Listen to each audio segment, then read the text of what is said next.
This is Nothing Coherent. I'm Brandon. I'm Zach. And I'm Ryan. So, what have you guys been playing or watching this week? Well, I'll start off with what I've been playing, just because it's kind of the same thing that I've been doing, but I also have something new that I've been playing.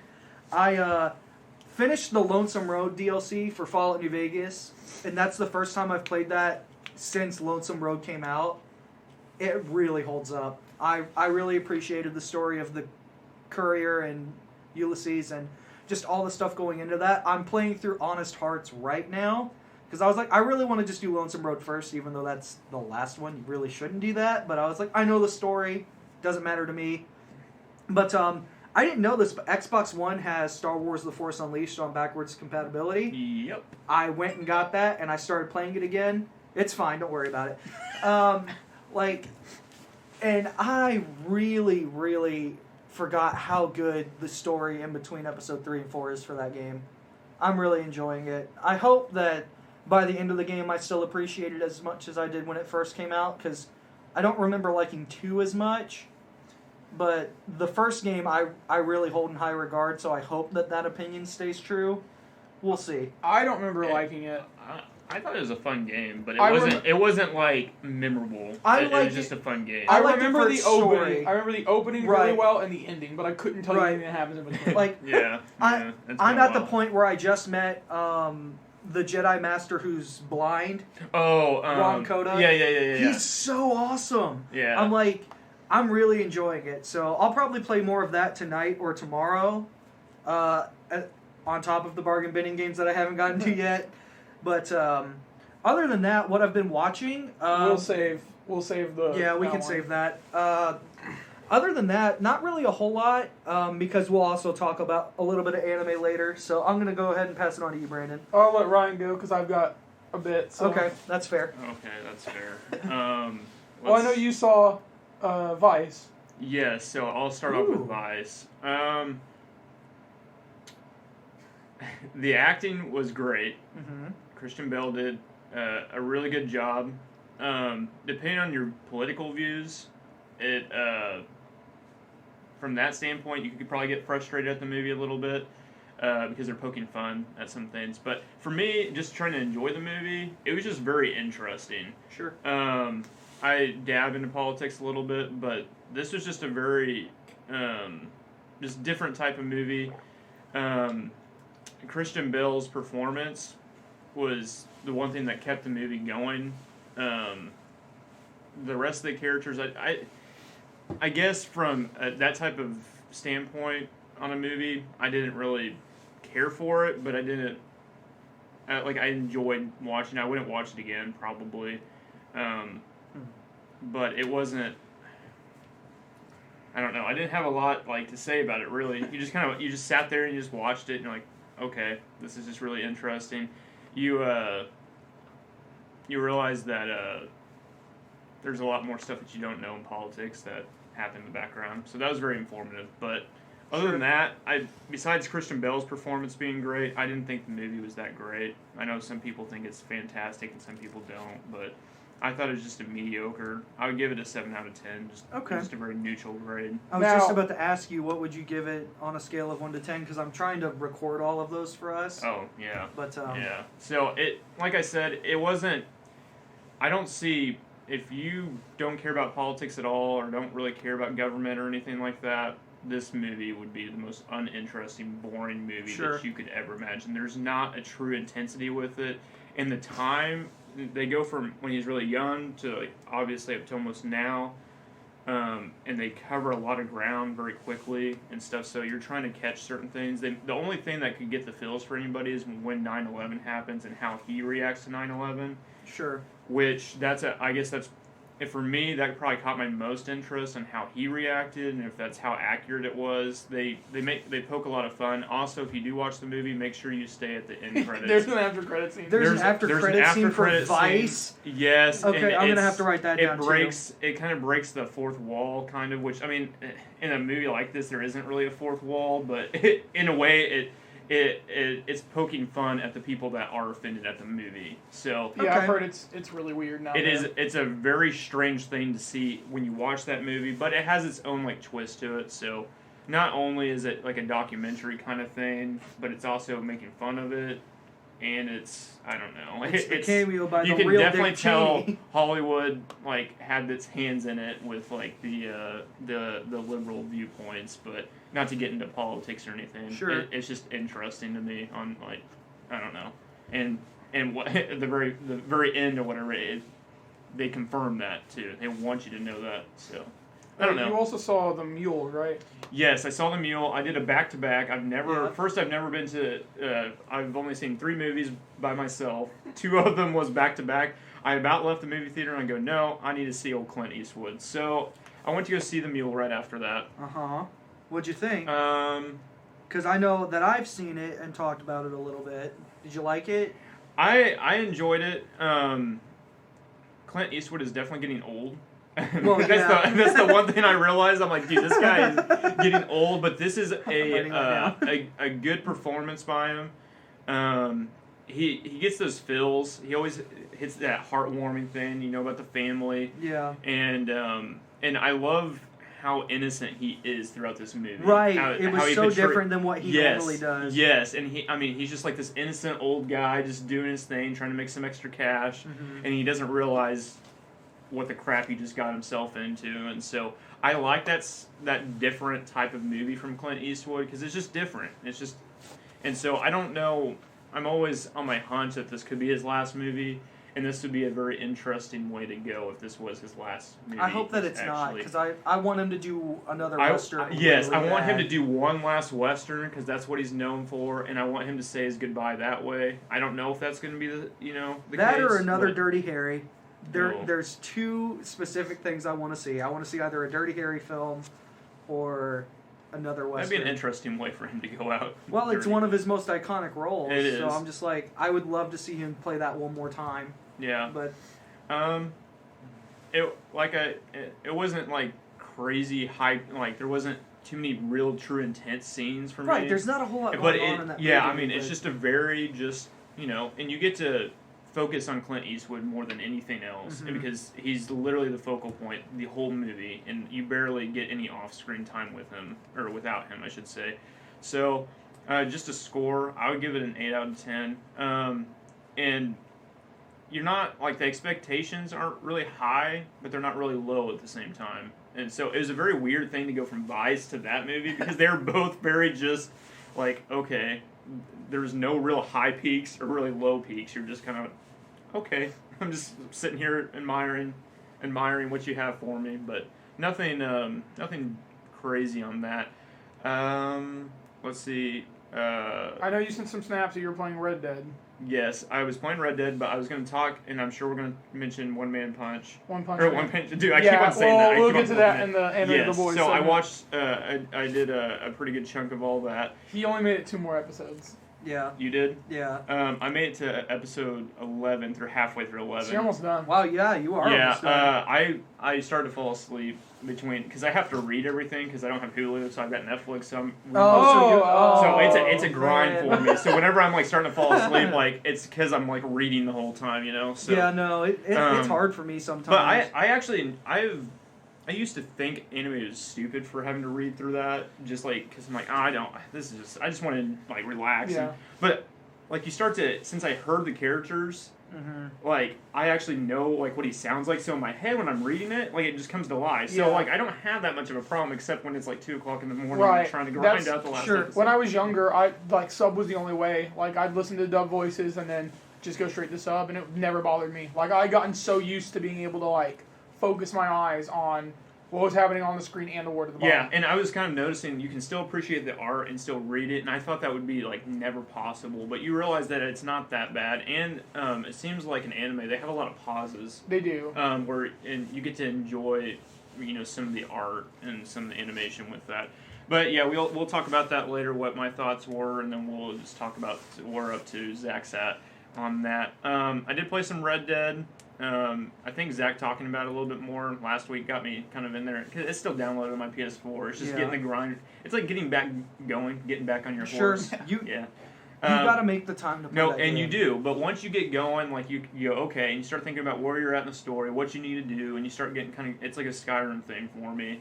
Basically, once you get going, you'll put like 10 hours into it a day and all that. So I finally started getting to play, get picked up on the story. I did try the online mode. I haven't tried that I've heard yet. that's a lot of fun. It is. It's like its own story itself. Yeah, I've heard it's starting pretty out. good. So yeah, so I played a little bit of that, but then I started thinking about my actual main story, so I went back. So I kind of flipped back and forth, but I did want to try the main story, and then I had Black Ops 4 downloaded still, and so I actually started the campaign or the story on that, which they have a lot of different options with this game now. So I started on that, but I didn't play a lot into it, but it was interesting. It's same old kind of Call of Duty. The story kind of reenacts itself almost every other game. I feel like they don't have too many extra storylines. They Yeah. can go too many major surprises. So, anyways, that's basically. I'm trying to think of anything else. Oh, I did start the show. Bodyguard. Or the Heard that's Bodyguard. Yeah and no. I love those type of shows. Actually, that's probably my niche on watching TV. Or at least just grinding out seasons and stuff like that. But this one was just bland, kind of. I've heard it's like a modern day 24. Really? Yeah. I've watched some episodes of 24, but That's what everyone's compared it to that I've listened to. So I think the first few episodes are very slow. You're not really into it, and then all of a sudden I think it's episode 4 or 5. It starts to It's kind of 4. That 4 is the big one I've always heard. Yeah, like, I think it's 4, and so and then you're like, okay, and then things are starting to pick up steam, and I got to episode 6, so those first 2 or 3 episodes was very slow, and you're like, okay, I know there's a little bit of hype, so I'm waiting for that to kind of happen. So, anyways, I did a little bit of watching on that because I wanted to start a new show. So There you go. I think that I probably missed something, but that covers most of it. Okay, so I tried to make a list. I think I got everything I did this week, but I could be wrong. So Oh boy. I did see Green Book, or I watched Green Book twice this week. That's I how saw much it I liked twice. it. Which we'll talk about that at the end of my discussion here. But Sure. I did a bunch of anime, which we'll talk about in a second. I played Tales of Vesperia that just came out this Friday. It's a action JRPG for the Switch. It's a 10-year anniversary, so they're re-releasing it all modern conferences, all modern consoles, and I love that game. Oh, it's so satisfying. So the gameplay is, it's your character enters this like battle zone with a number of characters, and you have arts you can do, which are your magic, and you have standard attacks. You can combo them. It's a lot like like Batman. Well, okay, so it's a beat 'em up game, Yeah. but it's also like an RPG. Okay. It's really interesting. You can actually have 4 people play at once, because you can have, eventually your party has 4 characters that you can assign jobs to. The best part of it is later. So I actually played this game back in 2008 when it came out. I had it for the 360. I got super far into it, and my Xbox Red ringed. And when I got the Xbox back from Microsoft, they had wiped the hard drive, and I was like, I'm not doing that again. That's depressing. Because it is like a 50, 60 hour game. And I was like, I'm not putting that many hours in again. Yeah, forget that. But I decided I'm going to make the grind. I'm going to try to actually beat it this time. But I love Tales of Vesperia. There you go. I played Captain Toad a little bit more. I played that while watching a bunch of stuff. I still really like it. It's super easy. The levels are like maybe 5 minutes at That's best. nice. So pop in, play 2 or 3 levels, and then just be like, all right, that's all I need right now. Sure. I also got New Super Mario Bros. U Deluxe for the Switch, which was intended for me and Taylor to play. Eventually, we'll get around to doing that, but we played Mario Party the other night instead. Oh, Which, man. I love that game. I need more Switch controllers. I need to just bite the bullet and buy some more, because I took it over to her They house. are so expensive. They're $80. Yes. Yeah, it's And nice. I about bought one the other day thinking it was probably like 60, and I'm like, it's 80, and I'm like, come on. And so I Yeah. couldn't get myself to do it, even though I'm going to. It's Yeah. just- Well, I've taken it to her parents' house. That's where we're hanging out. Mhm. And her little sister came and played with us, and her sister share the controller. But I'm like, man, it'd be so nice if we just had Yes. one extra one. But I'm like, if I'm gonna buy one, I might as well buy 2. Like, Yeah.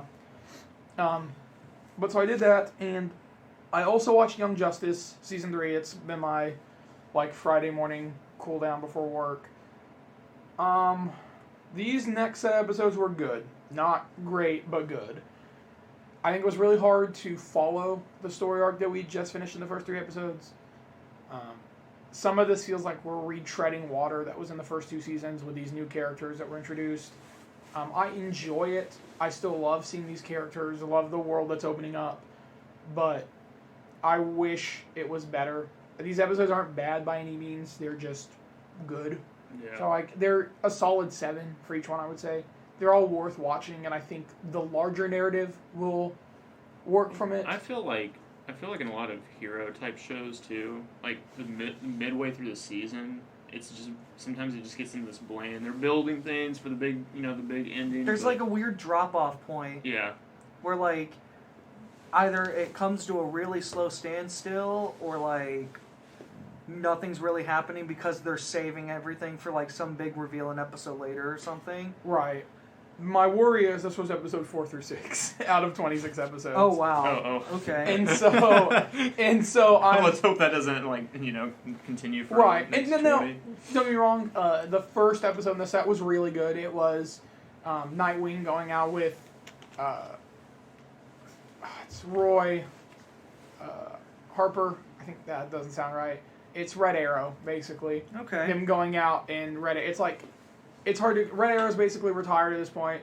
He runs a security firm, and so Nightwing agreed to help him with a security job in exchange for him helping Nightwing with the story arc that's going to be through this season. They had like something they had to do for it.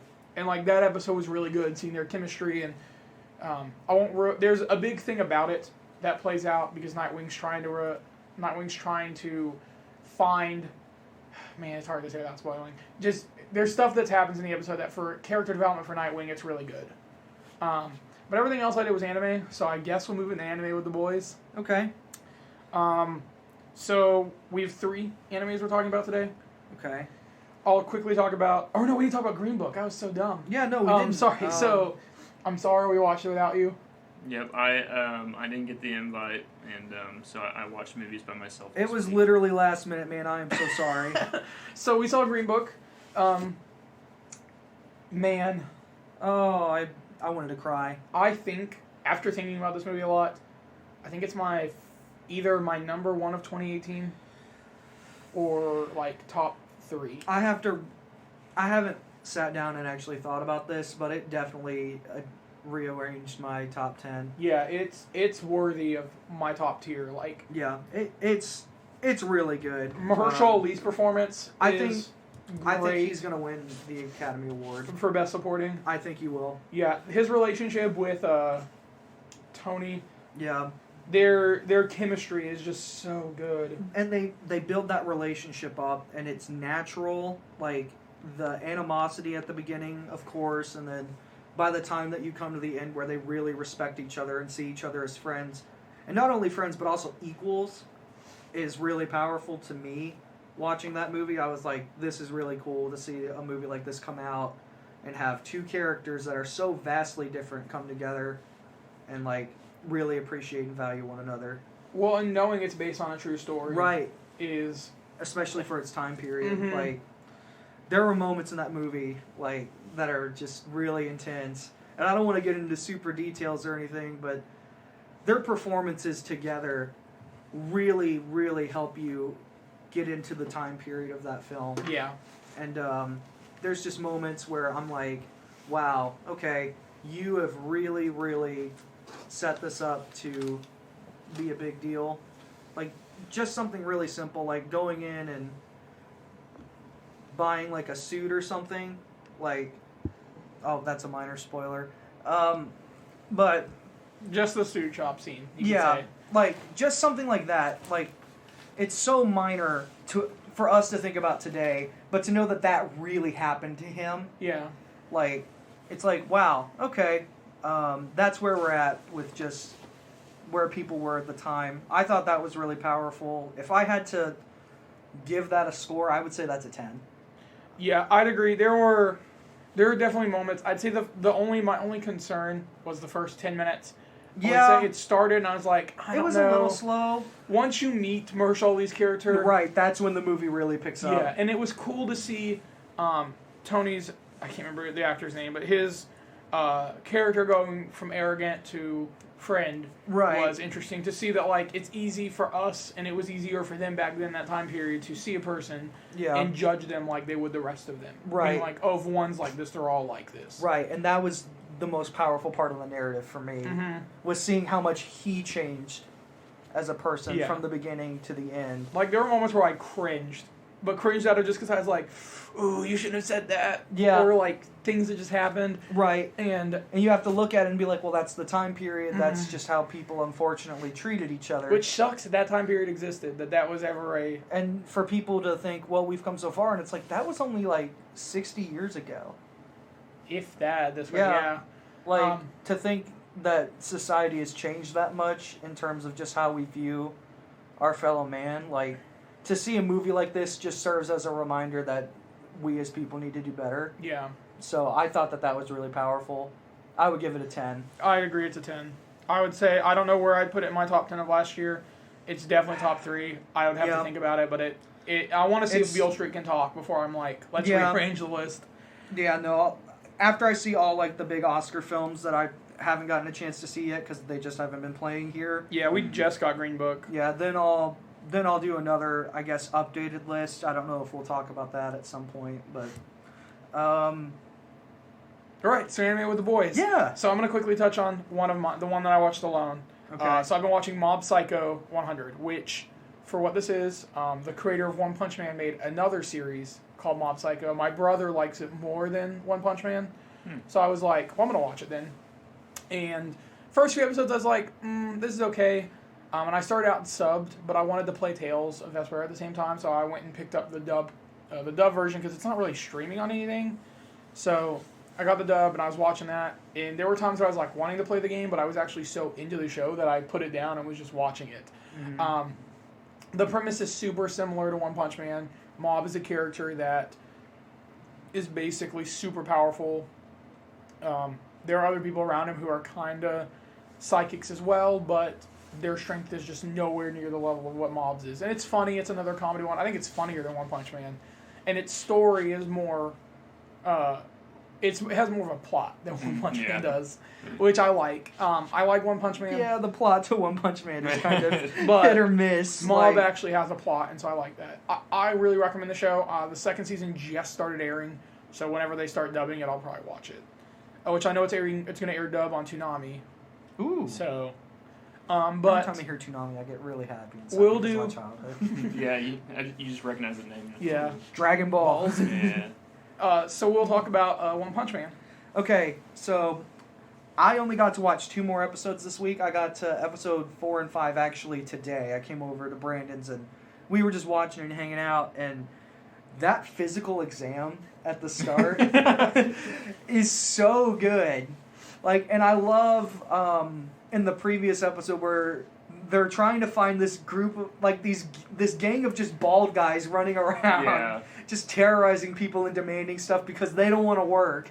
I'm just like, that's really funny to me. I'm like, basically they just took this cue ball group of people and basically just slapped them with the stereotypical millennial type thing. We don't want to work, we just want free stuff. Like, and like the main guy, like he has just this really hard head and like nobody can kill him for whatever reason. Thank you, Mama, for my thick skull. Well, and he I has was like that crying. blade or whatever in like the back of his head Yeah. for like, Yeah. half of the show. And I'm like, oh. that's really great. And then the bicycle guy, like he just shows up. yeah, Mooman Rider. yeah. Mooman Rider shows up and he goes to fight the guy and he just gets knocked out. And I'm like, You're like, oh my god, Mooman Rider showed up, and then I like, actually, I looked at you and I was like, did they just freaking kill him? Like, because they make it seem like, oh, here comes this Yeah, guy there's who's this going to big save build the up, day. you know, you're like, okay, Like, there's something going on. And then, no, he just gets hit in one punch, like, man. And, like, then the next episode, they're like, oh, we should train to be real heroes. And yeah, Saitama gets Have the a C hero. rank, and Genos yeah, gets yeah. the That's S the rank. hero, and Yeah. Genos. Yeah, or Genos. or Genos gets the higher rank or whatever. Right, and I'm like, okay, and the reason why is because they think that he did what Saitama did in Yeah, episode yeah, 3. yeah. And I'm like, this is really good stuff. I'm really enjoying the comedy in One Punch Man. I'll probably end up finishing it this week because I'm off tomorrow, so I have nothing to do. I'll be doing that and playing my bargain binning games. So I'm going to get through that and then watch One Punch Man so that I have something good to look forward to. But yeah, no, I don't know if there's a whole lot I can say about One Punch Man because I know Ryan's further than me. Yeah, I mean, I won't spoil anything for Sure. you, but like I only watched 2 episodes, so it's yeah, like and it start like. I guess there's a little bit of a plot that starts to build. At There the end. is, yeah, but like there's some stuff going on. Like like it actually starts to like lead up to something. well, they brought so- back up the House of Evolution, which really interested me in episode 3, and I was like, oh, so they're bringing that back, and you were like, no. I was just like, oh, okay, so they're done. Like no more. Okay, that's fine. The hard part is you try to, because you watch so many shows that have so many like deep plots in it. Yeah. You try to grab on to everything that they give you. That, And it's Right. not. It's not. Your it's expectations useless. are so subverted at that point.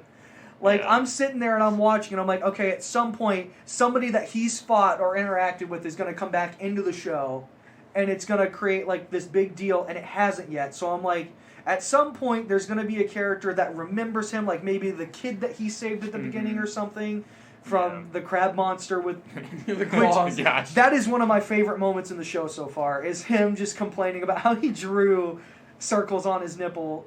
Like, he drew nipples Yeah. on his him. chest, yeah. Yeah, He and cut I them was off just 'cause of his like- claws. Yeah, he's like, and it's permanent marker, and Saitama just wrecks him. Like, and that's when he realizes his powers. I thought that was a really fun opening, and it really sets the tone. I really want to know more about the cities. Yeah. Because they have the A through Z Yeah. or whatever, and they towards the last few episodes they mention them more and more and more because certain attacks start happening in certain Right, and cities. because they're talking about how there's some cities that like no one lives in because there's more monsters. Why are there Yeah, more and then monsters? there's more Right. attacks in certain cities and stuff. So you start to get more interest, and you're like, why? Like, what's going on and stuff, and like they don't really feed you that much Yeah. information, but you want to know more about it. But and then I think the best episodes are the finale is the best one for me, but my favorite 2 episodes, which you've watched, so I'll try to be very vague, is when the ocean monster fights with them. Yeah, I really like Abyss or the Abyss King or Abyss whatever. King, yeah, I don't yeah, remember his something name. like that. It's been a few months. yeah. But that fight with him and the like big thing at the end, I really liked all that. It shows Saitama's character. Like, I like that it gave him some depth. Yeah, they start to develop him a little bit more, just to keep you like intrigued, I guess, Yeah. with something. Even though you could watch the show and it's like kind of like Family Guy or something. There's no plot. Like you just watch it just for Yeah, enjoyment, you're for a watching laugh. you're watching it to laugh. Yeah, and and that's just really and get. That's why those shows are so popular because people come home from work or whatever and they just don't want to think about anything. I think part of the reason that I'm liking this show so much is just how different all the characters are. Like, you have Genos and you have Saitama, but then you have, like, all these other characters, like this guy Sonic that I saw. Yeah, in that he's episode. reoccurring. Yeah. And I was like, okay, everybody's got their own unique powers. Nobody feels the same. What's funny about Sonic 2 is you think he's gonna like die. Like you don't think he's gonna make it the next episode, and then he just randomly shows. Yeah, he just back keeps up. appearing. Yeah. And I'm You're like, like, okay.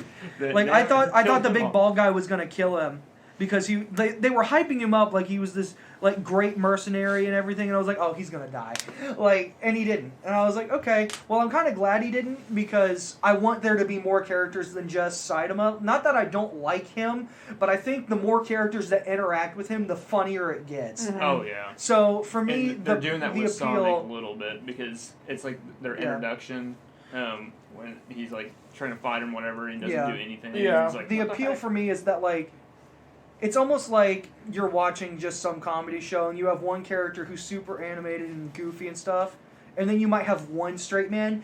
Everybody else around Saitama is the straight man, and he's just the big goofball, which I really appreciate because everybody's literally just reacting to him. And, like, just the weird stuff that he's doing or stuff that he's done is affecting the other characters, which I really liked, especially about how when they're like, oh, we're going to make Genos S rank because they were like, did you do Yeah. this? And he's like, yes, that was me. And I'm like, you didn't do it. Saitama did Yeah. because he wanted to go to the store. Yeah. Like, and I really wish he would have brought that up. It's like, no, my master like wanted to go to the store, and they'd be like, uh-huh. One of my favorite, this won't be too much of a spoiler, but Genos or whatever's asking him all this stuff, and this is probably episode 7 or 8 or something like that. Okay. And they're like at a hotel room or something. And I don't know I don't even know where they're at exactly, but he starts to walk away, and he's like, I need to know more information, like, how do I get better or whatever, and like in the back of Saitama's mind or whatever, he's like, I don't know what to tell him or whatever. So he just starts making up random crap as they like start to leave or whatever. And he goes, yes, master, yes. And he's like, give me more or whatever. That's amazing because I can totally see that. Yeah, it's a really funny. I don't know. It's just funny because like you can just tell through the animation like how like confused he is on what to tell him and stuff. Sure. And how to react to things, but. I don't know if there's anything more we can say, so do we want to just move on to the last anime? So we watched Something Without You again. Yeah, I wouldn't say this is the first time this has happened this week. But so I had been following somebody on Twitter. I follow somebody on Twitter who isn't. Let me rephrase this. Follow somebody on Twitter who's super into anime, covers all that stuff. Kept recommending this show. I was like, whatever, maybe. Somebody who I follow who never talks about anime was like, dude, I just watched this show, and I was like, it's about to break out to mainstream, so I was like, I need to watch this then before. Yeah. The Promised, it's The Promised The Neverland. Promised Neverland. Oh my word. There's only one episode right now. Yeah, because it just started. But, man. That was a great first episode. It's been, since My Hero. I haven't been hooked on an anime that quick Yeah, to know what happens next. My Hero was the first time in a very long time that I went out and read the manga because I had to know what happened. Yeah. I bought the first 3 volumes of The Promised Neverland. Yeah, you because were I was literally like, reading them I have earlier. to know what happens. It is so good. It will be the next Attack on Titan. For anybody that understands this, Attack on Titan blew up in America when it came on Netflix. I agree. And for the record, I have watched Attack on Yeah, Titan. I think this will be that next one. The first episode is just such a good hook. Yes. I think people. I've read. I'm gonna try to keep this as vague. I've read ahead, and I think the problem that's gonna come is the first episode was so good. The next few episodes, part of the rest of the season is gonna just be set up. And yeah. I can see either way. If you like the characters, which I do, you'll enjoy it. But if you don't like them, you're gonna have problems. Sure. But so let's talk about episode 1. Without spoiling it, I really like Emma, Norman. Yeah. It's Ray, right? Ray. Yeah, I like all the main 3 that they established from the get-go.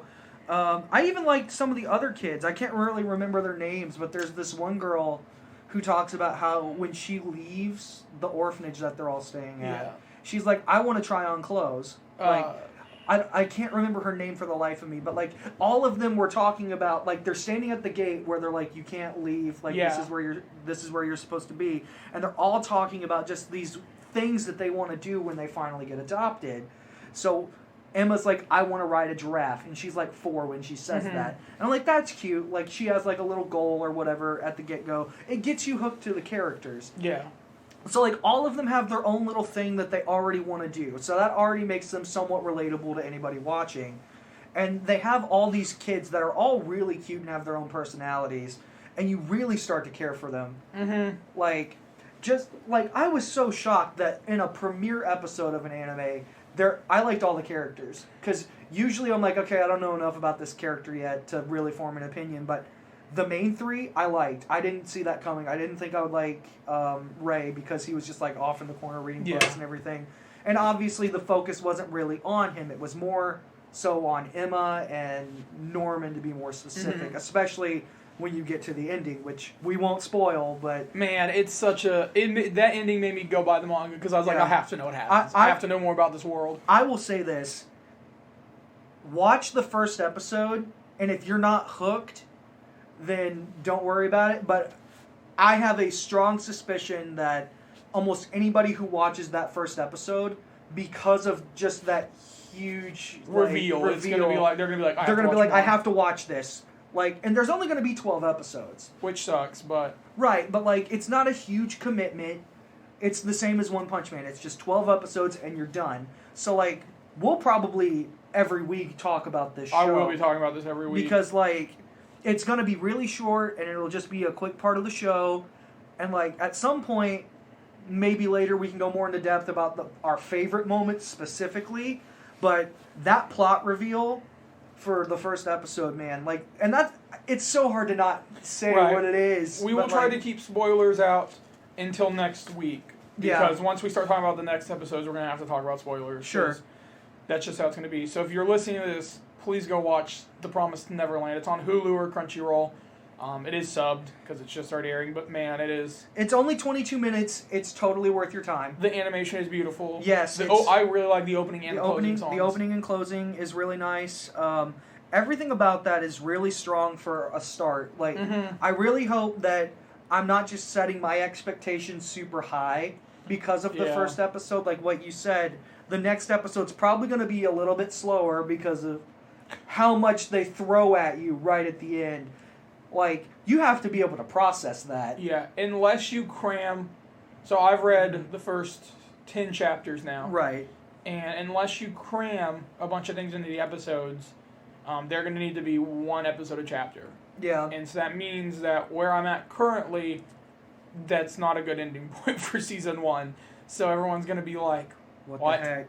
So I'm curious to see what they do. I'm curious to see how much they cram, how much they cut to try to get a decent ending point for season 1. This will probably be a seasonal show, so that means probably see it either again in the fall or next spring, which sucks. But I would rather, it's still ongoing in Japan. Like, the manga is still fairly new. Yeah. So I would rather them take their time so it can be properly animated and we're not doing another Fullmetal Alchemist Brotherhood or Dragon Ball Kai. Hey, Dragon Ball Kai is actually better than the original. Right, but it wouldn't have had to exist if Yeah, that's they true. weren't. I see what One you're Piece saying. is going to need a Kai or a... Naruto really needs it. Yeah, Naruto needs it. Yeah. But Shippuden really needs it. Anyway, I can't really think of anything more we can say about The Promised Neverland without going into spoilers at this point. Please watch it. It's good. It's This worth show your will be the time. next Attack on Titan. So I watch agree. it so you can talk about it weekly. Do we have anything else before we get into our main topic today, or Not that I remember. I can't think of anything. So last week we did our games that influence us, our favorite game franchises, and at the beginning of it we said our top 10 games. We made the mistake of saying that because we ended up talking for so long we didn't have time to do our top 10 games. Sure. So today we're going to do our top 10 games of all time. So what we're going to do is we'll do it like we did our top 10 movies. However, when somebody says the game, you need to just talk about it. And then when it comes up on your list, just be like, this is where it is on my list. Don't keep talking about it. Just be like, say everything you need to when it comes up on somebody else's, if that happens. I actually don't know. I don't know how many games. I can only see about maybe 2 to 3 games. I will be surprised if any of mine, except for maybe 2 of them, cross over with Zach's list. maybe Or yours. we'll see. So who wants to start? So I can start. Sure. You can write yours down. Oh, yeah, it doesn't matter to me. I didn't know. So we'll do it like we do movies. So 10 through 8, 7 through... No. Are we doing honorable mentions? Because I I mean, after how we did last week, I don't know if we should. Okay. I mean, That's fair. we can. Nope. But there's just I will. I have a whole lot right here.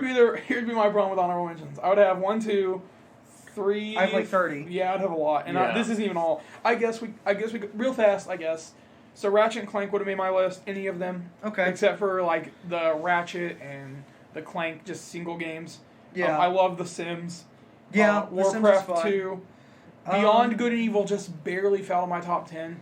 And honestly, this list could change over the next 2 years. Because Yeah. I didn't include Zelda Breath of the Wild, Mario Odyssey, God of War, Celeste. Because I feel like they're too new. And all That's these fair. games I've sat on for at least a few years. Yeah. GTA, literally any of the GTAs. Yeah, I could have put those two. I could have put the Modern Warfare trilogy for myself. I really love the campaign, the online multiplayer. It's a really good first-person shooter, but I have another franchise that I want to talk about. Yeah. Like, in that regard, I almost said Gears of War because I really like Gears of War Yeah. for just their gunplay and stuff. I'm a big shooter fan. I'm a big fighting game fan, and I tried to limit myself a little bit because otherwise this list would be like Mortal Kombat 7, Mortal Kombat Yeah. 9. So, like, yeah, I tried to limit my top 10 to 1 per franchise, except I broke that rule for 1 because 2 games I could not decide between. I was like, That's they fair. both deserve to be on here. okay, so So that's why, like, Persona 5, Uncharted, Shadow of the Colossus, all those just barely fell off too. It was really Sure. hard to not put any of those. And when I say some of them, you're going to be like, that's better than Persona, or that's better than Uncharted 4. You Hey, got to understand you this have is to the games remember- that, like, some of them I grew up with. Some of them are games that just touch me in a way that I just don't expect. Right. Yeah. And we all have different opinions on things too. Sure, And this is not a definitive, these are the best games of all time. We're not making the case that these are the best games, but these are just the games that we reside in. Like Fallout 3 Sure. for me would be in my honorable mentions because I love that franchise.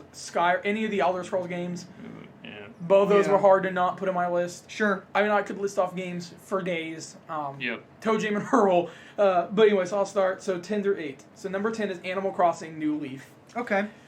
Animal Crossing is a franchise to me that I will always have that first memory of. My cousin got a GameCube. He got Animal Crossing for Christmas. I went over there, I saw it. We borrowed it for a little bit and played it, made a town, and I was so hooked. I've been hooked since 2001, 2002, 2003, sometime in that time frame when it came out, and I've never looked back. I love the characters. I love KK Ryder, Tom Nook. I love everything that game has to offer. It's such a nice, relaxing game. The minute they made it portable was the minute they made it the best version they could. City Folk and the first one are good, but the superior and the best one is New Leaf. At the end of the day, the 3DS one is the best version of Animal Crossing that could exist. It's so easy to play. It's so much fun. It's so relaxing, and it doesn't eat up that much of your time. Thoughts on the Switch version that's coming? As soon as I see footage, I'll give you an answer on what I think of it. Number 9 is Pokemon Soul Silver. Okay, so I'm just going to say this now. My number 3 is the originals, Gold, Silver, and Crystal, but we can talk about that if you want. I don't have those, but I have Leaf Green and Emerald as. Okay, so do we want to just talk about we Pokemon can talk in about general? all the Pokemon. So why did I pick? So I'm gonna go quickly on. I picked Soul Silver because I think out of all the ones, it's not. I think it's either the one I enjoy the most or it's the best one. Okay, that's fair. It is the most game for your buck. It is 2 regions. Yep, that's why I said Gold, Silver, Crystal. It has the Pokewalker when you bought Soul Silver. Yeah. I guess for me, the reason I picked the originals is the nostalgic factor. Right. Like, I remember sitting on the bus with my Game Boy Color, and I'm sitting there and I'm trying to just catch Pokemon, and kids around me are like, what are you doing? And I'm like, oh, I'm playing Pokemon. And they're like, oh, you play Pokemon too. Like, and I just remember that aspect when, by the time Soul Silver and Heart Gold had come out, like, I feel like Pokemon had kind of died off, but then this game came out, and I feel like I noticed a lot of people coming back because of how it was, like, a big deal to see a remake game, just like how Fire Red and Leaf Green were. Like, and then the same with Omega Ruby Alpha Sapphire. I think if you see a remake of Diamond and Pearl, you're also going to see people coming back. But yeah, no, that was my number 3. But just based on the nostalgia alone and my love for Pokemon. Soul Silver, I do remember having the same effect that Sun and Moon did. I knew people that went out and bought DSs. Yeah, no, I do too. I remember specifically being like, okay, I'm going to go out and get a DS for that because I knew that I would play it. My big thing about handheld consoles, and I don't know why I do this, I buy them for like one game, and that's the only game I play, and then I'm like, okay, now I'm just waiting for the next game. I don't have any, I just don't have multiple games for it. Like, for example, when I had the PSP, I only had like 2 or 3 games for it. And I was like, what do I do? I've beaten them. Yeah, there's a lot of great games on the PSP. I had 3 different PSP. Well, I had the PS Vita or whatever. Yeah. But I had 2 PSPs and then a Vita. It's probably the most underrated console of all time. We'll definitely have to talk about that one time because I have a lot to say about that. So you can talk about, you don't have to say where it is on your list, but you can say. Leaf Green and Emerald. I couldn't pick which one. Probably Leaf Green, but both of them. For me, that was a childhood thing. So I think that was my 5th grade year when it came out. It sounds about right based off 4th or 5th grade. I'd have to think about. 04, 05, I think that's when it came out.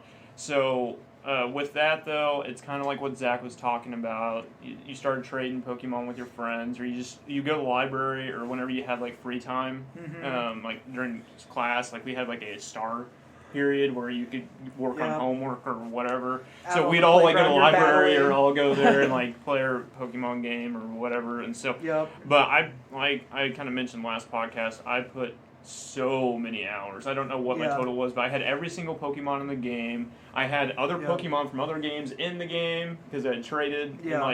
And I mean, that thing was like stacked. Like I thought I was like the king of the world. I remember by the time I beat that. I had every Pokemon except for like the event ones. Like, I didn't have Mew and I didn't have Celebi or Jirachi. Those were the only 3 I didn't have in Leaf Green. Because, like, you couldn't get them unless you went to, like, Toys R Us or GameStop or whatever. And my mom just never took me. She was like, why do you need to go? And I was like, because there's a Pokemon thing, it's free. And she was like, no, you don't need that. Well, we went and we bought Lucario and the Mystery Mew. That's one of my favorite Yeah, actual Pokemon we'll do the movies. ranking of Pokemon movies. Oh! Pokemon 2000 #1. Yeah. Okay. No, I'm kidding. So my number 8 is Earthbound. Okay, I feel really bad. You don't have it It's on not yours. on my list. But I have stuff I want to say. So I love Earthbound. I actually Mm-hmm. did a somewhat playthrough again of it recently. I didn't finish it due to just everything else that came out. SNES Classic, right? Yeah, well, part of it is also burned out hard when I did that dumb bat challenge with Jeff. Oh, I remember telling you to do that, and you were like, why did I do this? Yeah, he's like, it'll take an hour, and it took me like a day and a half. It didn't take me that long. It really didn't, but I guess it's just because the crows kept dropping cookies for me, and I just kept selling them. Yeah, they would drop them, and then another crow would steal one or two, and then it wouldn't give me it back, and I'd be like, oh. From a guy that's never played this game and have no idea, you say crows are dropping cookies. I'm like, well, what the crap? So it's another RPG. Yeah. It's a very comedical RPG that has, that has a deep heart. Mhm. Mother 3 is a real 180. I have not on- played Mother 3. On what happens. You're like, Earthbound, you're like, oh, this is all cute and fun. The Mother 3's like, F you. And just, F you, you're gonna Crazy. cry. yeah, you're like, oh, okay, I think I'm starting to get some heart again. They just stab you again. Lucas and is beat the you ground. tragic character from Oh, what I yeah. understand. Luke, it sucks from. But anyway, we're here to talk about Earthbound. Right. I love all the characters. I love Pooh. I love Ness. I love, oh my gosh, is it Paula. Paula? Yeah. And Jeff. Yeah, Jeff is my favorite. Yeah, I Just like Jeff, just the name Jeff. And I mixed like with all their that. stories. I think it's overall a fun game. It's a fun RPG. It has a lot of heart. It's really replayable It for is. its comedy. If you just go around and talk to everybody, you're going to have a good time. Mhm. You don't have to rush and play through this game. It's a game that you sit back and enjoy. Right. Even just the music itself is just enough. Like, I've actually gotten on Spotify before at work and just put on the Earthbound soundtrack and just listen to it because people have covers of it on Spotify. And the fan base for Earthbound is huge. Mhm. Like, it's probably got one of the best followings next to Nintendo. Just has these groups of fans that are so dedicated to one particular game, and Earthbound is probably right up at the top of that list, next Yeah. to probably Majora's Mask and Metroid as a series. Reggie, if you're for some reason listening to this, please give us Mother 3. Please, Thank you. we know you're a fan. Like, we know. So that's all I have to say for it. I'll let you go. Okay. My number 10 is Halo 3. We're getting into the Halo I know. talk. I know that we talked about Halo a little bit last week, Mhm. but the more I thought about it, the more I realized how much I loved Master Chief. And at the time when that game came out, we thought that was it. Like, we weren't led to believe there was any more coming out. There was ODST, and then Boy, were we deceived. Now, if you look at just the original 3 games, just where they end that story for him, where you don't even know if he's made it unless you've beaten the game on Legendary, and you get that after credit scene with him and Cortana, of him just on the ship, and he says, "Wake me when you need me." I'm like, that is so freaking cool. Like, I love the entire story for him. I love everything about the Arbiter. I love their bond that they have through fighting the Flood and the Covenant that turned on the Elites. I love the fact that that's only the second ring out there that they know of. And that was such a huge conflict in the end of a freaking trilogy.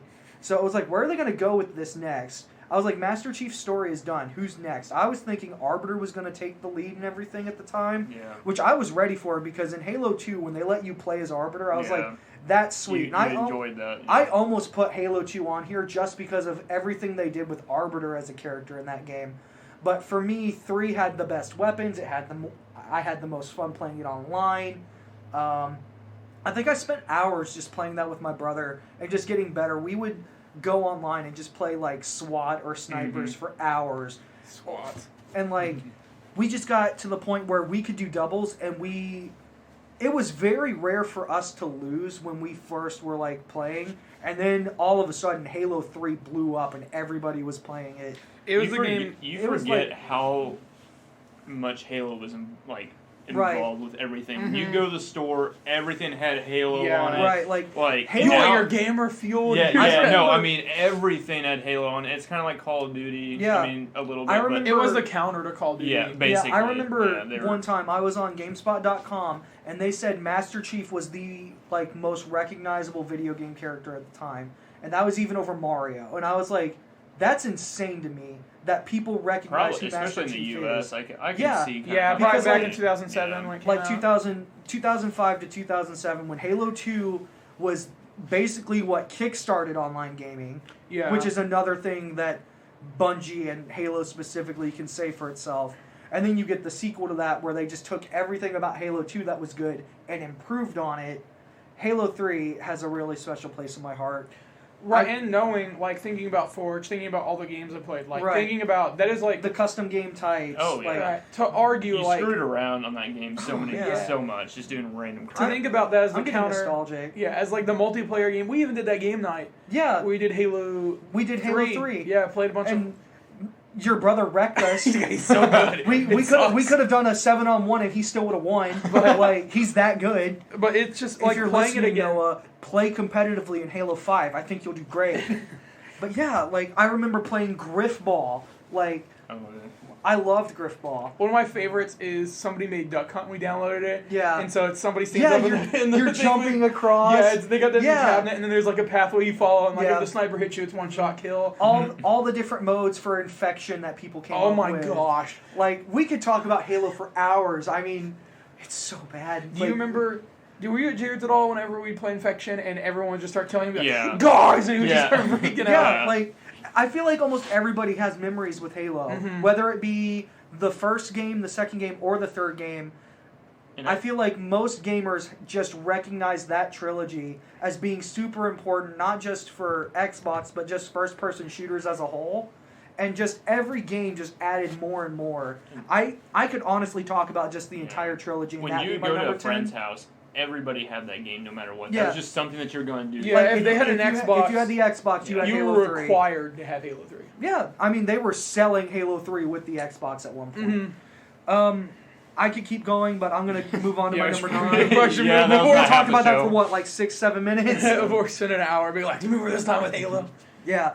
Great, now I'm gonna freaking go buy Halo. We can play it tonight. Number I'm down. 9 is Mario Party 3. We talked about this last week.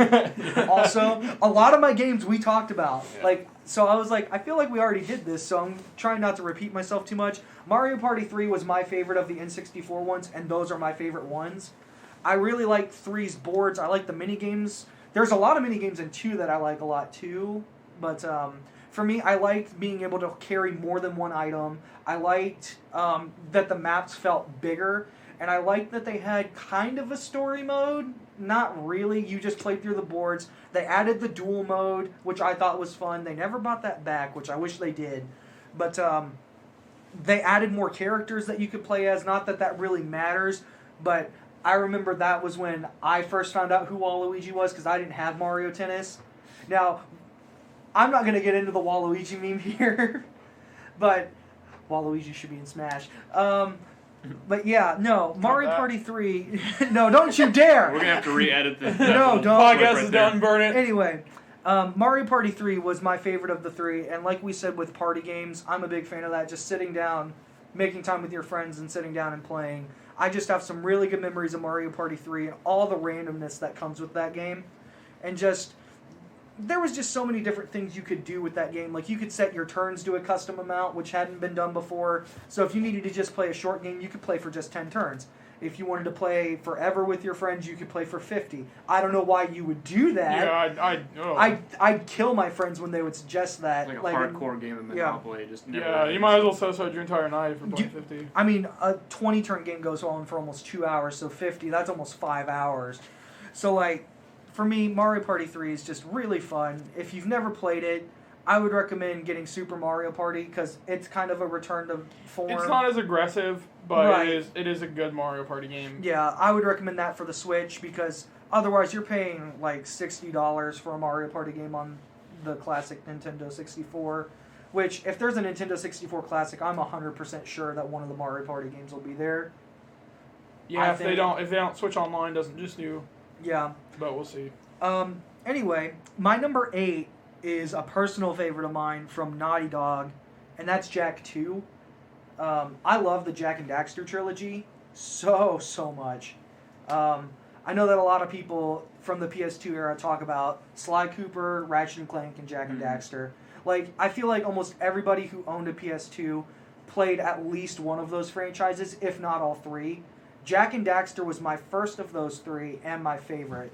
I really liked the huge tone shift from the first game being just a platformer, kind of like how you had games like Crash, you had Mario 64, games like that. Then they took the characters and they put them in a sandbox type world with really an interesting story for its time. Like, you have just so much stuff going on. I actually, I believe my playthrough of it from Twitch is still saved, where I actually explained a lot of the story and why a lot of things made sense. Because at the time, the first time I played through that game, I was like, this game is unbelievably hard. Yeah, I remember Jak 2 coming out and being like, I don't like this. It was hard. I remember there were missions where if you died, there was not a checkpoint. You went back to the very beginning of that mission and had to do it over and over and over again. So that was the first experience of me learning the phrase "get good," and I really loved it. So I could keep going on about just Naughty Dog in general, but I have another game of theirs on this list, so I'm just going to move on and pass it over to Ryan for his number 10. Okay, so my number 10 could anger a few people, but it's MLB The Show 17. Oh my gosh, MLB just sucks! No. They're all the same. So, they're not all the same, Zach. But we're not going to get into that. But they are awfully close. That was worth it. So, next podcast episode arguing MLB The Show. The flat out 3 hours now. That'd be the most boring thing in the I world. will not debate that with you. No, and I don't want you to. That would be suffering for me too. Oh. But I do enjoy sports games. I've mentioned this before. But this is my only sports game in the top 10, so be grateful that it barely... be grateful that Trust me, we are. Be very grateful. I'm surprised NBA 2K11 isn't there. It should have been that PC game that came with like cereal the kids don't know. When you bought that box of Wheaties. Gosh darn. Back in the day. No, but MLB The Show is... I put MLB The Show 17. I think it's the best rounded out sports game there is currently. Just with your My Player, just with franchise mode, with controlling everything. I love simulation type games too. Sure. And so this gets a little bit of my knack for that too, because you can simulate through franchises, see how you do on money, with your players, drafting, those type of things. So it's more of a intricate kind of thing. Or if you just want to start a character and see if he can make it to the big leagues, and if he does well in the big leagues, and it's a very grinded out type of game, but it's also one of those games that you're still going somewhere, but you can just shut your brain off and play a few games. And that's when they introduce more. He just swore on our podcast. Yeah. Don't swear on my our Minecraft server. Gosh darn. Can we keep a counter of that for all? I'm gonna write that down. It's called Road to the Show. Sorry. Write it down. Anyway. How many times Ryan curses on the podcast? Yes. Just Minecraft server curse. 3, and I'm banned from the podcast.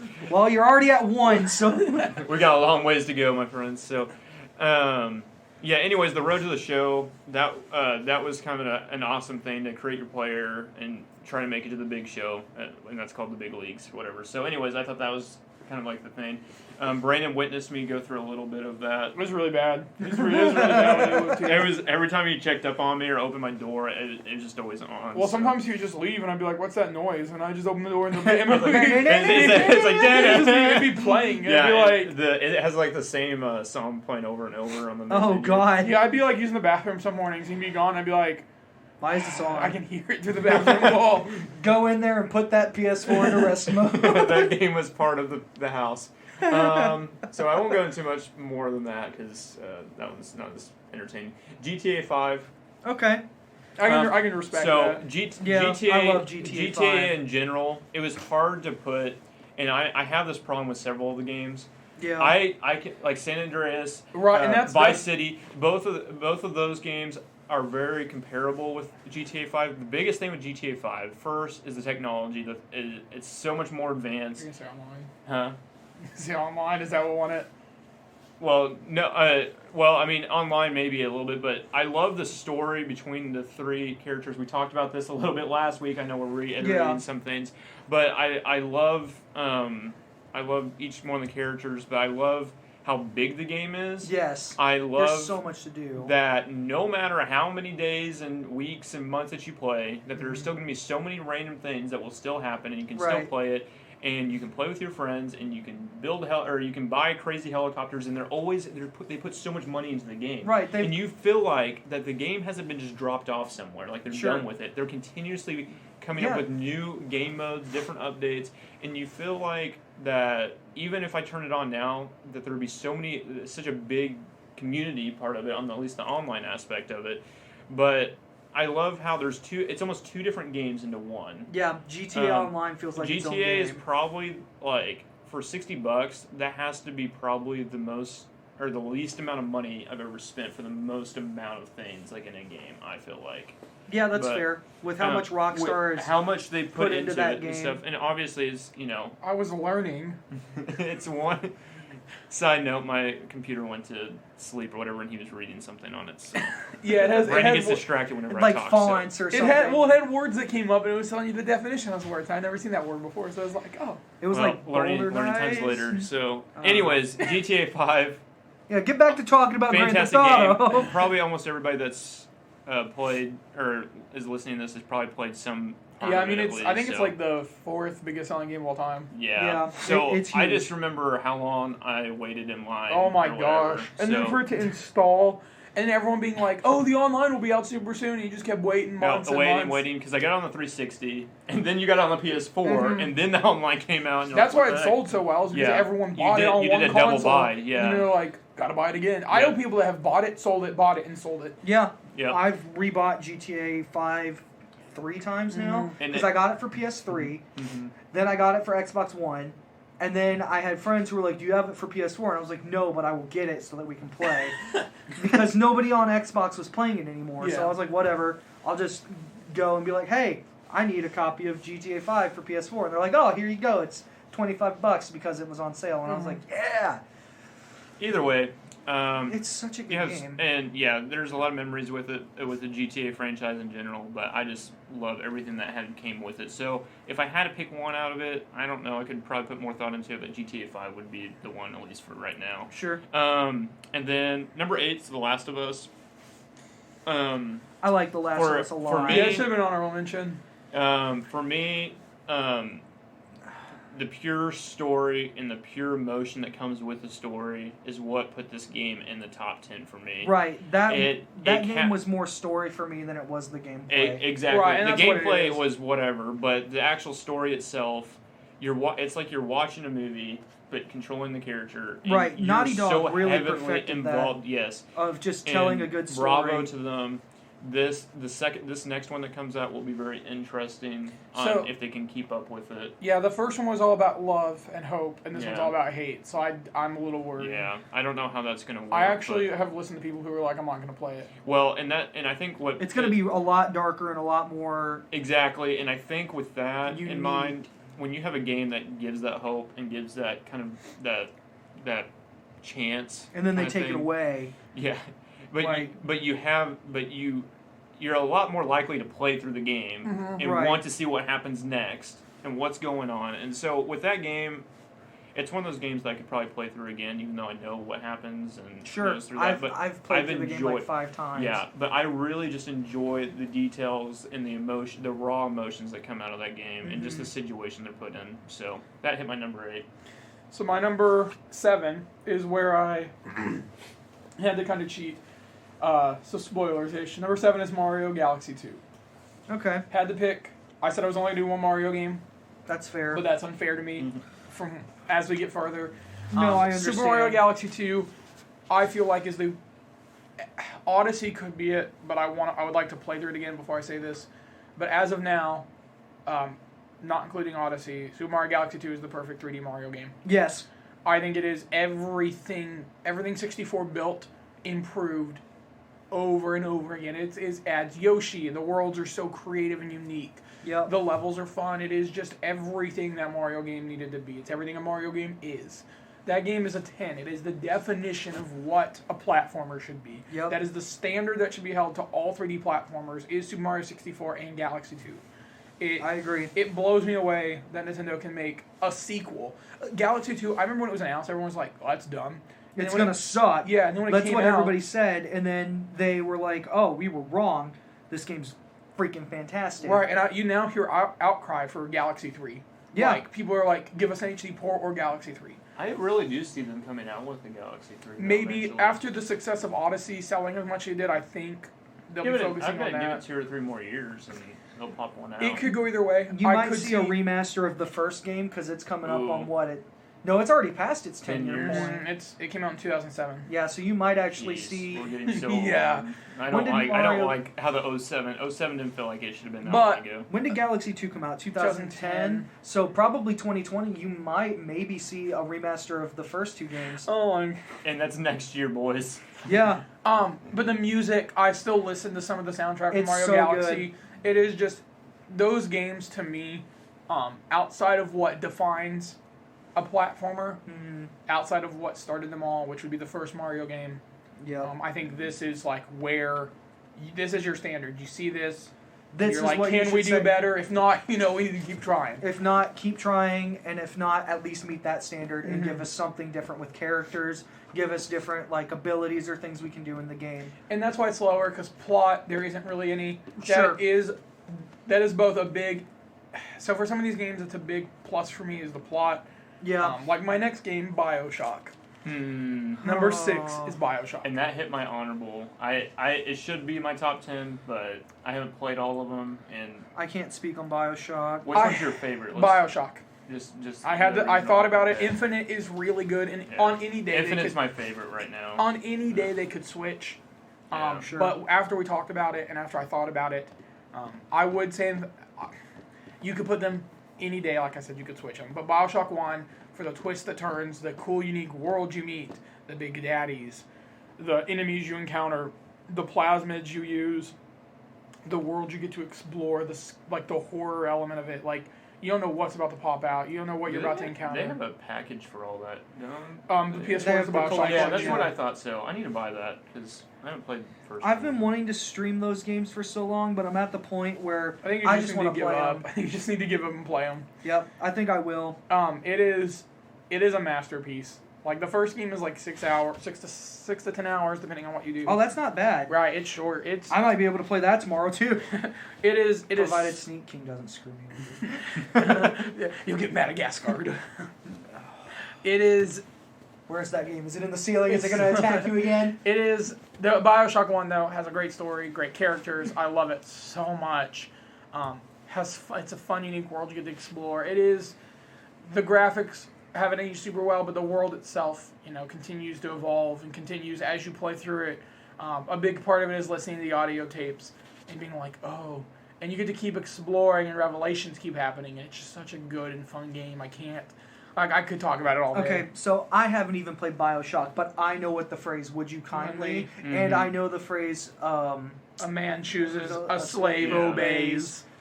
and that's because of a different game that's in my list, Mhm. because there's a reference to that when you kill a certain character, and I really love it. Okay. So my number 5, this is another one that you could switch, and it's not in the same franchise per se, but it is another Mario game. That's true. But it is Paper Mario: The Thousand-Year Door. Oh man, So to be fair, when I said franchise, I would be like, well, Mario, any of the platform Mario games, sure. And then Paper Mario is its own thing. it's part an of the RPG line. So Yeah. there's another thing that was hard because Super Mario RPG, Paper Mario 1 or 2, any day could have been that slot. Yeah, it's hard to just pick one. Right, and I love Mallow and Gino and Mm-hmm. Super Mario RPG. This is so good. But Thousand Year Door, its only real problem is the second world. You have to do a lot of backtracking, which sucks. But at the end of the day, it's worth it. The characters are so cool. There's a lot of interesting things they do with the paper mechanics. I wish Nintendo would return to this RPG style, which I hope with the Switch, since we're going back to the basics on a lot of things, that they would. But I get that the Mario and I'd Luigi like games that. have kind of become that. But, Yeah, that's true. They have. it was just such a fun game. All your side characters were super interesting. All of them had great motives for joining. Yeah, you. everybody had Uh, a set reason for what they did, what they were trying to do. Every character, even like minor characters you would never think of, like freaking Goombas in the first Paper Mario and things like that. And you're like, they can't give a Goomba a personality and make me care. You can't do that. Yeah. And they do. One of the best things is World 4 in the second one. Yeah. Where you're in the fighter ring and you have to work your way up. And you Yeah, get so I like depending on remember what that. you name your character, the Yoshi's different colors. Yeah. It's that's so- really cool. I also loved Yoshi, that little one you get that joins your party. Yeah. It is just such a unique and fun game. I wish they never bring it back to its basics. I think that you might see that because there's a huge outcry for just RPG Mario. And I think with how many people flocked to get the Super Nintendo Classic for, I think, the two big games to me were Earthbound and Mario RPG. Like, to me, those are the ones that everybody was like, I would buy that again. There in were a heartbeat. few more, and we'll get Sure, to there we'll get are. to the other one. I think was the big reason in a minute, but I'll let you go ahead because that was Sure. my number 5. Okay. My number 7 is Infamous 1. Okay. I just love heroes and everything, obviously. I was a really big fan of Cole's character, both on the evil side and the good side, and I liked that karma system a lot as a mechanic Yeah, it just sucks For- that for its narrative. But the problem is the good ending is the Canon canon ending. ending, yeah. But I also prefer the good ending. right. It's a better ending, but But like, there's so many elements to that game that are fun to me. It's challenging. It's got really cool stages. It's got fun characters. There's a huge twist at the end involving the main villain. Your choices feel like they actually have weight. Even just like the simplest choices that involve karma, like take all this food for you and your friends, or let everybody eat. Like that's the first choice in the game. And I'm like, that's a pretty big choice considering this entire city's under quarantine because of like an explosion that went off. Like, people can't eat. yeah. Like, people are struggling out here. And there's this gang that's like come out of the woodworks basically, and you're this only other person that can really do anything about it. Like, it's just such a unique story. I really wish that somebody would pick up that character and just write an actual series for him. So there's a rumor that I wasn't going to talk about because I don't know how true it is that Sure. PlayStation 5 is going to get an Infamous 3 Really? with Cole. If that happened, I would be on board. I don't think Like, you. I think I we'll know see. how, We'll see where that goes. That's a rumor I heard. with the how other day. with how 2 ended, I could see why people would be like, you shouldn't do that. Lightning strikes. Yeah, I know, that's my thing. I'm like, Yeah, there's Like- there's a clear way out if they wanted it. right, but like with the ending of Infamous 2 made me cry. Yeah, it got me. I was so shocked at how emotional, like, For a character you only had 2 games with. yeah, they really fleshed him out as a character, and like it's clear that they had the good guy ending from the get-go with the story they wanted to tell. The villains are fun. The boss fights are unique. I really love the mechanics of like having to recharge your energy to help you heal, but also to have power so that you can fight back. The games are actually kind of hard. Second Like, Son has the hardest final boss. really? I never ended up finishing Second Son. I wanted to, but it felt so different. It to was. me. It sucks. And it's also not Cole. Yeah. Which is, it's not fair because the main character is actually fun, but like it's not Cole with how much I loved him. I'm gonna move on because I could talk about Cole forever.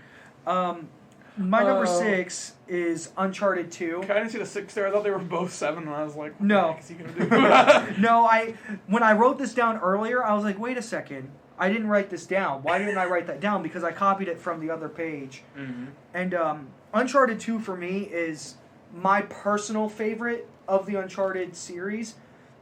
I think 4 mechanically is the best, like with the gameplay and everything. But for me, the story in 2 was my first experience. I will never forget turning that game on, and it was my first Uncharted game, and you're literally bleeding out on the side of a cliff, on top of a mountain, like. Yeah, when you're sitting in the train car and it's just like, And it's just like you climb out. And I'm Yeah. like, what? I've clearly been shot. I'm bleeding out. Like, who is this guy? What's going on? They made me care for Nathan Drake so incredibly fast. Yeah. And the best thing about the second game, I felt like I didn't have to play the first game after having gone back and played the first game. Yeah, I feel like outside of 4, you don't really need to play any of them. Yeah, like, they do a really good job at that, though, making them all their own unique story. So if you're going to play any of them, play 4. And then if you enjoyed it, go back and get the trilogy, because it's on PS4. 4 is fantastic. Yeah. So. Yeah, I you love could it. argue 2 and 4 all day long. Yeah. About which one's better? Like, and if you enjoy, you can get all the Uncharted games for less than $20 now at GameStop. Because Uncharted 4 sells for $9, and the collection sells For about 15. for like, actually, okay, so it's a little 30, bit more. $30. So probably. $30. 4 games for $30. They're all really good, but 2 is my favorite. 2 introduced online play, which was a big deal for PlayStation at the time because they Yeah. didn't really have a lot of online exclusives, and that game pretty much swept Game of the Year awards from like almost everybody. And that came out in, Same year Skyrim. Skyrim and Modern Warfare 2. Like, it came out in that same time frame. So that game did really, really well for itself. I really enjoyed the story. I enjoyed the villain a lot. I think Lazarevich is my favorite villain in the series. I have to think about it. But that's also because the 4th game you have a more personal connection with the villain, I would say. Yeah. Especially Nathan's brother Sam does. Yeah. But, like, for me, the story has always been Nathan's story. So he almost... It was just really nice to see Nathan Drake actually learn to care about something bigger than himself in the course of that game. Because at the start, it's like, oh, I'm just doing this for the treasure and stuff. And by the end, it's like, I've got to save the world because this guy's going to take over and all this stuff. I could keep going, but I'm going to go on to my number 5.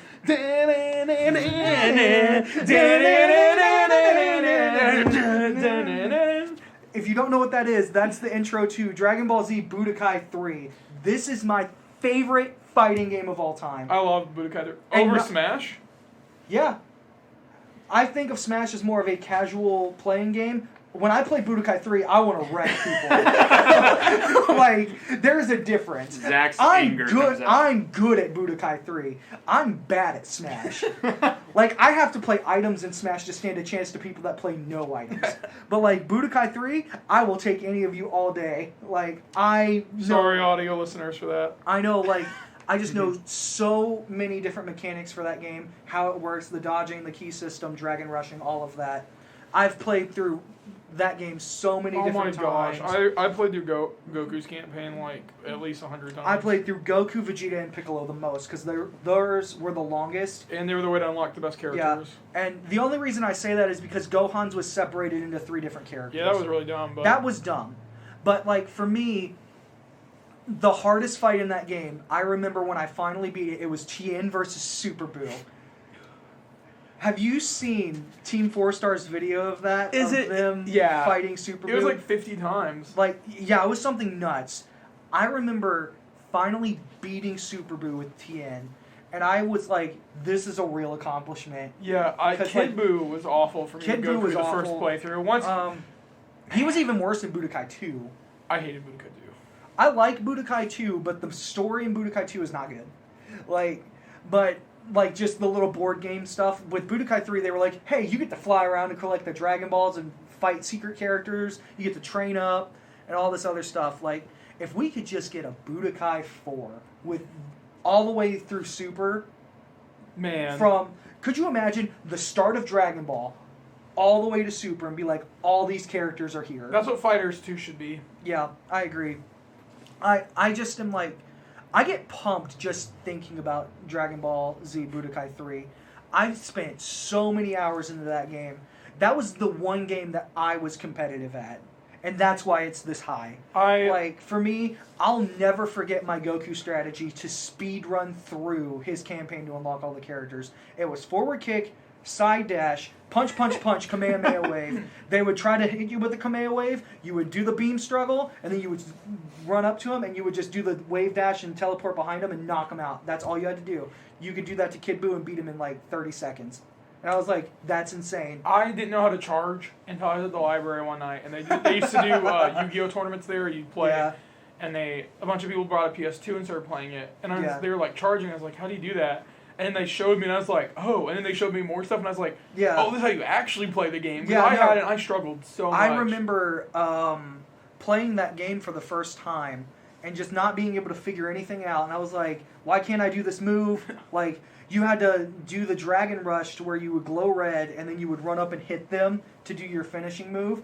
I was trying to hit Frieza with the Spirit Bomb for so long because I was like, because you got like extra experience points for killing a villain or winning a fight, like how it happened in the show.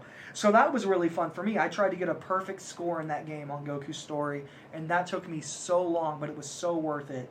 I remember doing world tournaments with friends, and everybody would get so mad because we would ring out or something, and it's like, well, that's what we got to do. Mm-hmm. But that's my number 5, so I'm going to pass it over to Ryan. Sweet. So my number 7's God of War. The new one? Yes. Okay. I don't blame you. It's great. Really good.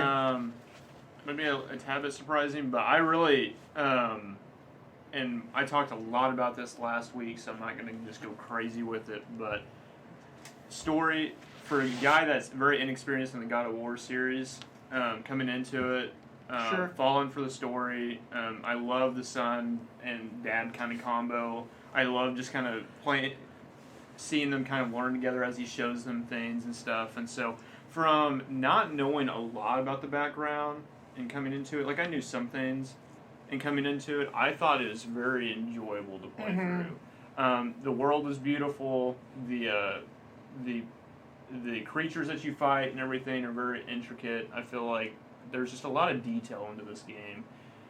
Even the voice acting, I appreciate. Especially the kid that played the voice actor for the kid. Yeah, you know the kid is actually in Killing a Sacred Deer and Mid-90s. Really? Yeah, I didn't know which that. I hated Killing a Sacred Deer, by the way. But fun fact. I didn't know he was in that until I was listening to a podcast with the director of the game. Anyways, That's really neat. I appreciated all that. So that was my number 7. I won't go into crazy detail why or everything, but it's just a great game. You know? So number 6 was Pokemon. Leaf Green, Emerald, kind of went back and forth. I think Leaf Green is kind of where I want to settle my heart at, but like I said, it's a childhood thing for me more than anything. Yeah. It got me really starting the Pokemon franchise. I did collect a bunch of Pokemon cards. That's what originally got me going, but then actually getting to see all that come to life was a whole different aspect for me. So I love the franchise. I haven't played the newest one. Let's go. Yeah. It's fun. I would but recommend it. it's on my to-do list. I don't play as much Pokemon as I used to when I was little, Sure. but it's one of those things that I still like. Pokemon Go, I was out there flipping, trying to find Pokemon just as much as everybody else. So I still appreciate the whole franchise in general. And then this one's probably going to be the biggest surprise for you guys and probably anybody that knows me. Dragon Age. Okay. Which one? Inquisition. So that's probably not the best one out of the series, but that's the one that I have the most experience with. So that's the one I'm going with. That's fair. And I am in Dragon Age. I have put more hours into that game, completing every single all the characters, because you switch characters throughout it. I don't know if have you guys beat the game? I've never played I've watched a Dragon Age I've game. watched James play a lot of it. Yeah. So I played the living crap out of this game, and when I first started it, He said crap again, so another curse. Oh, yeah. gosh, oh, sorry. That's strike 2. Yeah. Wait, but I said crap while saying it. So Oh. You said it twice Brandon. too. He's got 2 strikes. Oh, yeah, now Brandon has 2. You guys do one more, and I'm going to have to finish this first off. Ryan's number 1 is... Yeah. I don't know why this is his number 1, but... You don't even know what. Yeah, you just start making. Freddy up the games. Fish, number 1. Uno. How did you know? I don't know. No, anyways, back to Dragon Age. All the characters, I'm trying to remember all their names right now, but you cycle through them, and like when you're first going through your whole Inquisition, basically, kind of taking over everything. Oh my gosh, Zach, what? No, I'm trying not to laugh about the Minecraft thing, sorry. Oh, okay. Zach's just over here about to burst out laughing. Oh, so I had to control myself. I'm sorry. my distraction here. But as you start to go through the story, you start to find these characters that are just randomly in their own kind of thing. You pick them up, add them to your crew, and then you get to cycle through them, and that's a whole different fighting dynamic, and you get to position. So it's a little bit of a strategy, but it's also just a plain old story. And for somebody that's loves Skyrim and all that, you get a little bit of that, but you also get this whole different dynamic of getting to use the different characters, and you get to go on quests with them about they have, each one of them has their own stories, and so you invest a lot of time into each one of the characters, and I love each one of their stories. And then they each have like their own little romances and little things with each other and stuff, and so, and as you take over your castle and everything, you get to you start throughout the story, you get to see your castle, or like I forgot what they call like that place, but anyways, you start to see like getting upgrades and it's starting to get fixed, and you start to win the people over as the Inquisitor, and they call you the Inquisitor, and so for the most part, I think the game is just really fun for me, and it has been, and that's a game that I would love to replay more and more. So You should look into this game. I've heard it's a lot like Dragon Age, but better. Oh, really? Mm-hmm. Yeah. For what Ryan said, I don't know how it could be better. Divinity Original Sin 2. Well, okay. For its like, Well, I've and heard- it may be, but I really appreciate the game and how much there is into that game. That is, you put a lot of hours into that game. Yeah. I don't know what it's listed at, but it's probably anywhere from 40 to 60 hours, probably. Wow, it's probably longer. If I had to guess. No, but I put probably over 100 hours Yeah. into it, and I still have. Like, I beat it. I decided to go ahead and beat it, but there is so many side quests and so many little things that at the very end, I was so scared to actually beat the very end that I wanted to finish everybody else's quest out and everything. But you can finish some of them out, but some things, like, disappear. Like, some quests I've heard it's a disappear. lot like The Witcher, where... Yes, it is. Where there's an easy way to beat it. You can beat it in about 20, 30 hours. You could do a grind out kind of thing probably through it, but they put so much detail into each one of these characters, and that's why it climbs so much in my rankings, because I fell in love with each one of the characters and stuff, and I know that's just kind of a random game I never talk about, but I have put so many hours in that game, and I still love that game, and I haven't played it in a long time. Then you go home and play it. I probably would. Yeah. My number 4 is Kingdom Hearts 2. Trying to decide. This was debating this and 3 fought over which one would be where. Not Kingdom Hearts 3, but 4 and 3. Yeah, we're just Fought gonna put a over. kingdom that's not even Kingdom on our Hearts 3 list. is number 1, guys. It's gonna be that good. But 2, besides the opening, which now that we're every game out, the context of the opening is actually much more emotional. The first time playing as Roxas, it was very weird. It was like, oh, this isn't going to be Sora's game, because this is back when I didn't look anything up. So I played it and I was like, oh, is Sora just gone? Like, did he really die at the end of 1? And then we continued through it, because I wasn't the kid that got to play Chain of Memories. I just played the numbered ones. And so I was like, this is odd. But that is my biggest problem. Then, now that I've played all of them and got Roxas' backstory, it is so emotional. The game overall is like, it's almost a perfect RPG. It has its problems of generic storytelling, and it gets a little complicated towards the end. But the combat, the characters, I just love the world you get to explore. Being able to interact with these Disney characters. And now every time I watch like certain Disney movies, you're like, is this when Sora shows up or all that? So it's gotten me a lot of great dumb jokes that have instantly become repetitive. But I love the world. I love the characters, except for Donald, who never freaking heals me.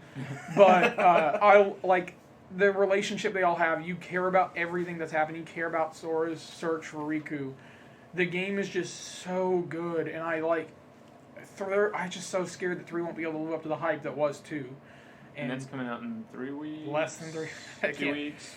We're not gonna see Brandon. We're gonna come over here to record, and he's just gonna be in his room. You have to just record inside. He's gonna be like, guys, I can't come out here. A live version of him playing as we talk about. You'll hear the controller, but It is. You'll start crying. I'll be like, why are you crying? Do you not know? I love the music. I love the characters. It's just such an amazing game. And anytime somebody talks about an RPG they wish they want to play, I'm like, play Kingdom Hearts. One thing I think about Kingdom Hearts is the music. Mm-hmm. That's always one thing that just sticks out to me. Yeah, I think, don't quote me on this, I heard they do a lot of reorchestrating a lot of the original songs from the Disney movies. So when they go to a world, it's like how Smash Brothers redoes all their music. They do as well. And I don't know which game this was, but I just remember in the Aladdin world. Aladdin's in a lot of them. Yeah, and one of them you pick up a little bit of the soundtrack from it. I'll tell you what, if Marvel or Star Wars are in it, it's a day one buy for me on Kingdom Hearts 3. I doubt they are. Marvel is technically in it. I mean, can I play as Iron Man? No. Well, you can't play. You only play as Sora. Oh. But technically, they are. Big Hero 6 is in it. Okay. So, my number. We're going for stretches here. So. Well, on a technicality, they are in it. Just I've never been more upset. My number 3 is Final Fantasy IX. Okay. I thought about it between that or Kingdom Hearts 2, which RPG I liked more, and then the argument of, should 6 or 9 be on there? And at the end of the day, it was 9. 9 is the one I love. Oh, gosh, dang it. Write him down. He's out of the podcast. I didn't say anything. It was what you did. I didn't do anything. Don't you lie to them just because there's no video. All I did was smile. I always smile. Yeah, I'm so sorry. I made it. That he used. I made an inappropriate joke and didn't even mean it. Oh yeah, you're out too. I didn't make these connections. Yes, you did. You looked dead at me and smiled. I was just happy. I'm sure you were. Zach, you're happy too. Well, Final Fantasy IX has then corrupted everything I was trying to talk about. I debated a lot. The music in 6 is really good. The opening score for it is just one of the most memorable video game soundtracks of all time. Sure. But for 9, it was a return to formula for Final Fantasy. It was the perfect, and I'd argue it is the perfect Final Fantasy game. Mm-hmm. I'd argue it's everything the franchise wanted to be and should have been from the beginning. It's got the characters with heart. It's got some pretty cool, they were probably a lot better looking back then, CGI cutscenes. Overall, the characters, Dagger, is it Zidane, are some of my favorite pairing and couple in the Final Fantasy games. They're just, every character is interesting to me. I like Vivi and his story, or her story arc she goes through. I never can remember the gender of her. It's a black mage. They don't have any features that define them, and there's no voice acting, so I don't really remember. I think it's her. You definitely offended somebody. Yeah, probably. I'm so sorry. Well, okay, that's strike 4. But it is, in my eyes, the perfect Final Fantasy game. It's the perfect introduction point. If I had to pick one, if you had the availability to play any of them, it'd be the perfect introduction point. If not, 15's fine, just because it's the only one that's super easy to access. And so my number 2, which this was hard, and it's controversial. It is The Legend of Zelda: Skyward Sword. Okay. I'm gonna calm down. Now, having to pick out just to let you guys know, Zach's putting some boxing gloves on currently, so... Put a knife down. I do not... Oh no, he's got a knife! Let the record show that I do not have a knife. And that's 3 points instantly. You're out of here, Zach. Skyward Sword. Hey, no, I've got a smiley face next to my name because I've been good. He's the scorekeeper, so he's rigging this. I am not. You've been the one telling me to keep up with the score. You want to do it? But Skyward Sword for me, thinking about the world outside of the flying around part wasn't great. I thought that was really fun. It's my problem with Wind Waker 2 though. Is that the open world part is just bland. There's not enough to do. I see what you mean. There's not enough going on. I concede. However, the world that's down there below the sky is so alive and so incredible. And it's got the Metroidvania thing where you beat it once, you go get something new, and then a new part opens up when you come back. And it is just, I get that some people find that repetitive. I get that some people hated the motion controls. None of that stuff bothered me. IGN gave it a 10 when it came out, and I could not agree more. It's really good. It is I understand there's a lot of hate towards it because of the motion controls. I think if that game came out today, like Wind Waker HD, where it didn't have the motion controls and I think you're right. It would. The open have sky way was better. like redacted some. I think everyone would shut up and it would be considered. I agree. One of the best. I really do games. because my only issue I had with the game was the motion controls. Right. But other than that, I think it's a flawless game. Right, and I get that some people hate Fee because but she's Navi. If She's you, not worse than Navi. Yeah, though. if you have Navi's problems worse. with Navi and you're like, oh, I hate Fee, then you're just being hypocritical. Well, let's be honest. The best one is Tattle from Majora's Mask. I mean, they all blend together in my eyes. It's But just Fee- a ding. But Fee, for me, by the end of the story, I cared about what happened because they do interesting gave stuff. her A character. Yeah. Like Navi, Like- at the end of the day, doesn't really have a character. No.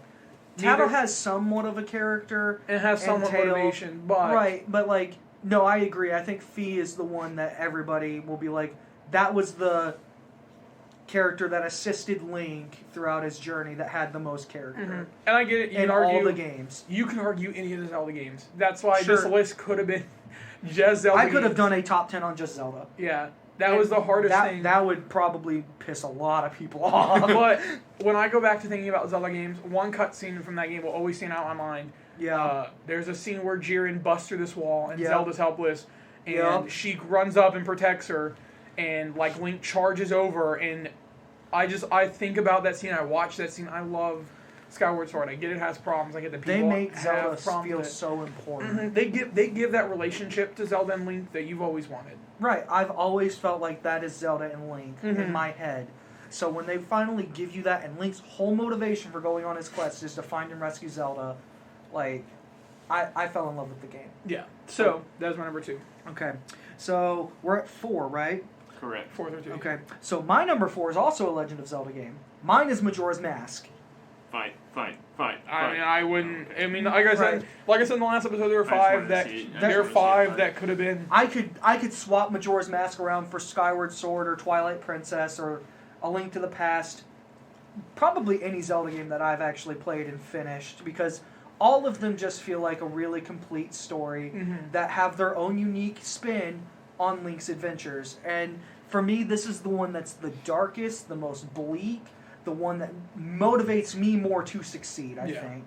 For me, the impending doom of the moon coming down and crashing into the planet and killing everyone you know, yourself included, it's like, I could actually fail. And that cutscene is terrifying for a kid. Like, when I saw that the first time, and just the fire just comes swarming towards Link, and it just engulfs, and then you see Majora's Mask just spin around, and you just hear the laughter from the Happy Mask salesman. Yeah. I was like, man, this game's atmosphere is really different than anything I've ever played. That game was made for kids. Like, E for everybody, right? Like, they intended, they intended everybody. kids to play this game, and there's parts in it that I'm like, I feel like this is way over my head of what I'm looking at. And just I guess just the bleak hopelessness, and then as you progress throughout the game, every character you come across has their own little story within that game. Like, all the characters, the Bomber's Notebook, fulfilling that, completing it, before going and fighting Majora at the very end, was super satisfying. I'll never forget finishing the Anju and Cafe quest and feeling so sad that those two, because you have to reset time, never actually meet until at the end of the game. So if you don't do that quest, you don't see that in the end credits. Yeah. Like, you see the fruits of your labor from all the stuff you do by going back in time and stuff at the end. So when I saw that those two actually got married, I was like, that's so sweet. I love Majora's Mask. That's my favorite Zelda game. I could probably go back and forth on that over and over. My number 3, we already talked about Pokemon, so I'm just going to move on to my number 2. My number 2, I talked about a little bit earlier in my What You've Been Doing, and that's Fallout New Vegas. That, to me, is the best Fallout game, and I prefer Fallout to Elder Scrolls. I know that some people are probably going to disagree. I don't include Fallout 76 in that conversation. Just to clarify, because there's probably somebody who's about to throw their laptop out the window. Please don't do that. Or do that and just send us a picture. No, don't, because Okay. I don't want to. I don't want Ryan to will feel pay for it. responsible. Yeah, sure. If you want to pay for all the damaged laptops, I've got 2. I already threw them. Yeah, let's start. Well, I Which mean, is- I had Fallout 76, and I don't know what happened. But, like, I love the story of Courier 6. It's different than any of the other protagonists in the Fallout universe. Every protagonist up to that point is a Vault Dweller. Mm-hmm. Like, Courier 6 was born in the apocalypse, was raised, like, and journeyed from California to the Mojave Wasteland and back. And their story within everything that you do, all the factions in that game are interesting to me. Like, as much as I like Fallout 4, I don't feel like any of the factions, to me, had this sense of urgency about them. Like, the whole game is building up to one battle at Hoover Dam. And it was really cool to just be like, I have to pick a side. Yeah. Like, at some point, you have to pick a side. You can't just sit there and do nothing. Like, your actions, everything that you've set into motion from the very beginning, Yep. and you didn't even know it, are going to change the fate for so many people. And for me, like, I've played through and done all the endings. I can never do the Legion again. With just everything that they're about, I couldn't do it. I was like, these guys are too brutal, and there's no stability after. Because I thought, okay, by the end of this game, the Legion is going to stop. Because once you take over the Hoover Dam, you have everything, and the NCR is pushed back to California. What happens? They reach the end, and everybody tells you, even just the smallest NPCs are like, once Caesar is gone, the Legion falls apart. And they're absolutely right, because I've been replaying the game and really getting into the lore, and I could honestly talk for hours about what faction I think is best. I'm on my playthrough right now, I'm going NCR. And I think most people would. I feel like you either go NCR or you go with the New Vegas route, whether that be House or Yes Man. Yeah. I think Yes Man's the most fun because Yes, man, it's funny, but you get to do whatever you want. You like these people? Cool. They get to fight with you at the Battle of Hoover Dam at the end. You don't like them? Kill them or ignore them. Who cares? You can beat Fallout New Vegas in less than 3 hours if you go Yes Man and you just run straight to New Vegas. so quick question. Sure. Not kind of it's kind of all related. So New Vegas is made by a different studio. Obsidian. Are you excited for the Outer Worlds? I am so pumped for Outer Okay. Worlds. That's probably my most anticipated game that's coming out because I love so much of what they do with their characters and their lore. And I got Fallout New Vegas vibes from the trailer alone. I was like, this is Fallout New Vegas in space. And I think people just fell in love with all the stuff you could do. Every skill felt important in that game.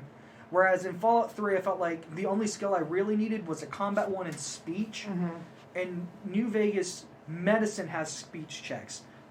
Your barter has checks. Like, there's all these different things that Obsidian went to great lengths to improve on Fallout 3. Not that I think Fallout 3 is bad. I think it's really good.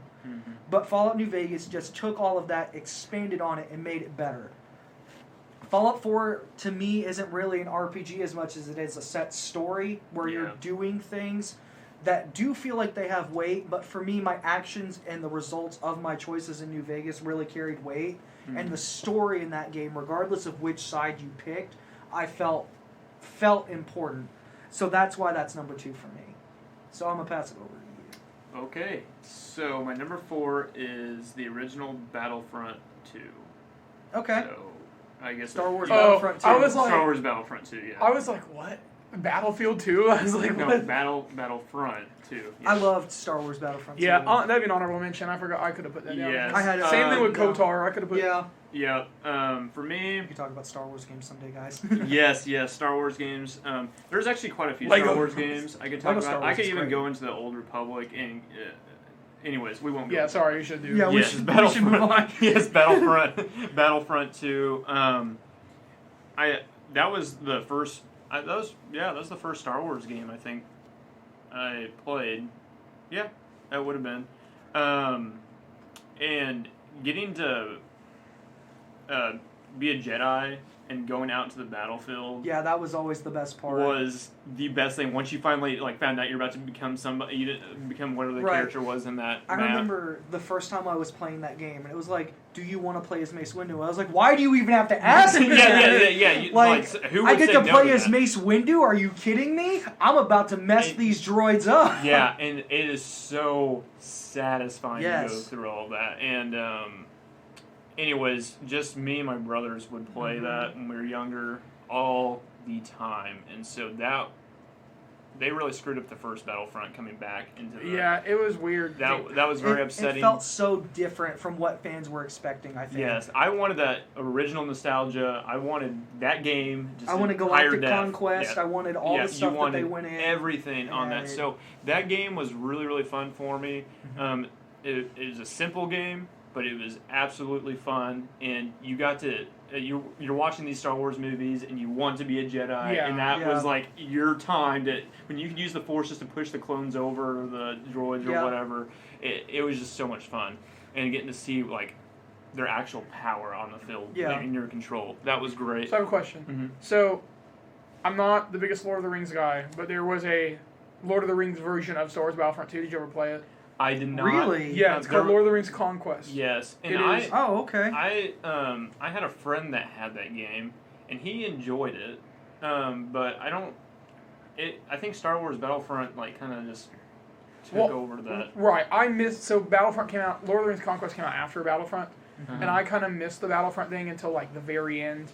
Gotcha. And I got Lord of the Rings Conquest. I don't really care for Lord of the Rings, but I was like, Yeah. whoa, this is what the Star Wars Battlefront's like.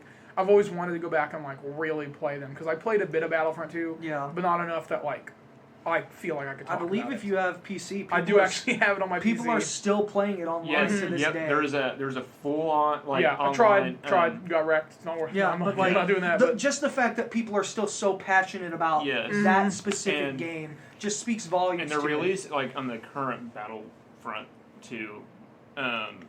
Most downvoted Yes. thing in Reddit history. They're making progress on the game slowly.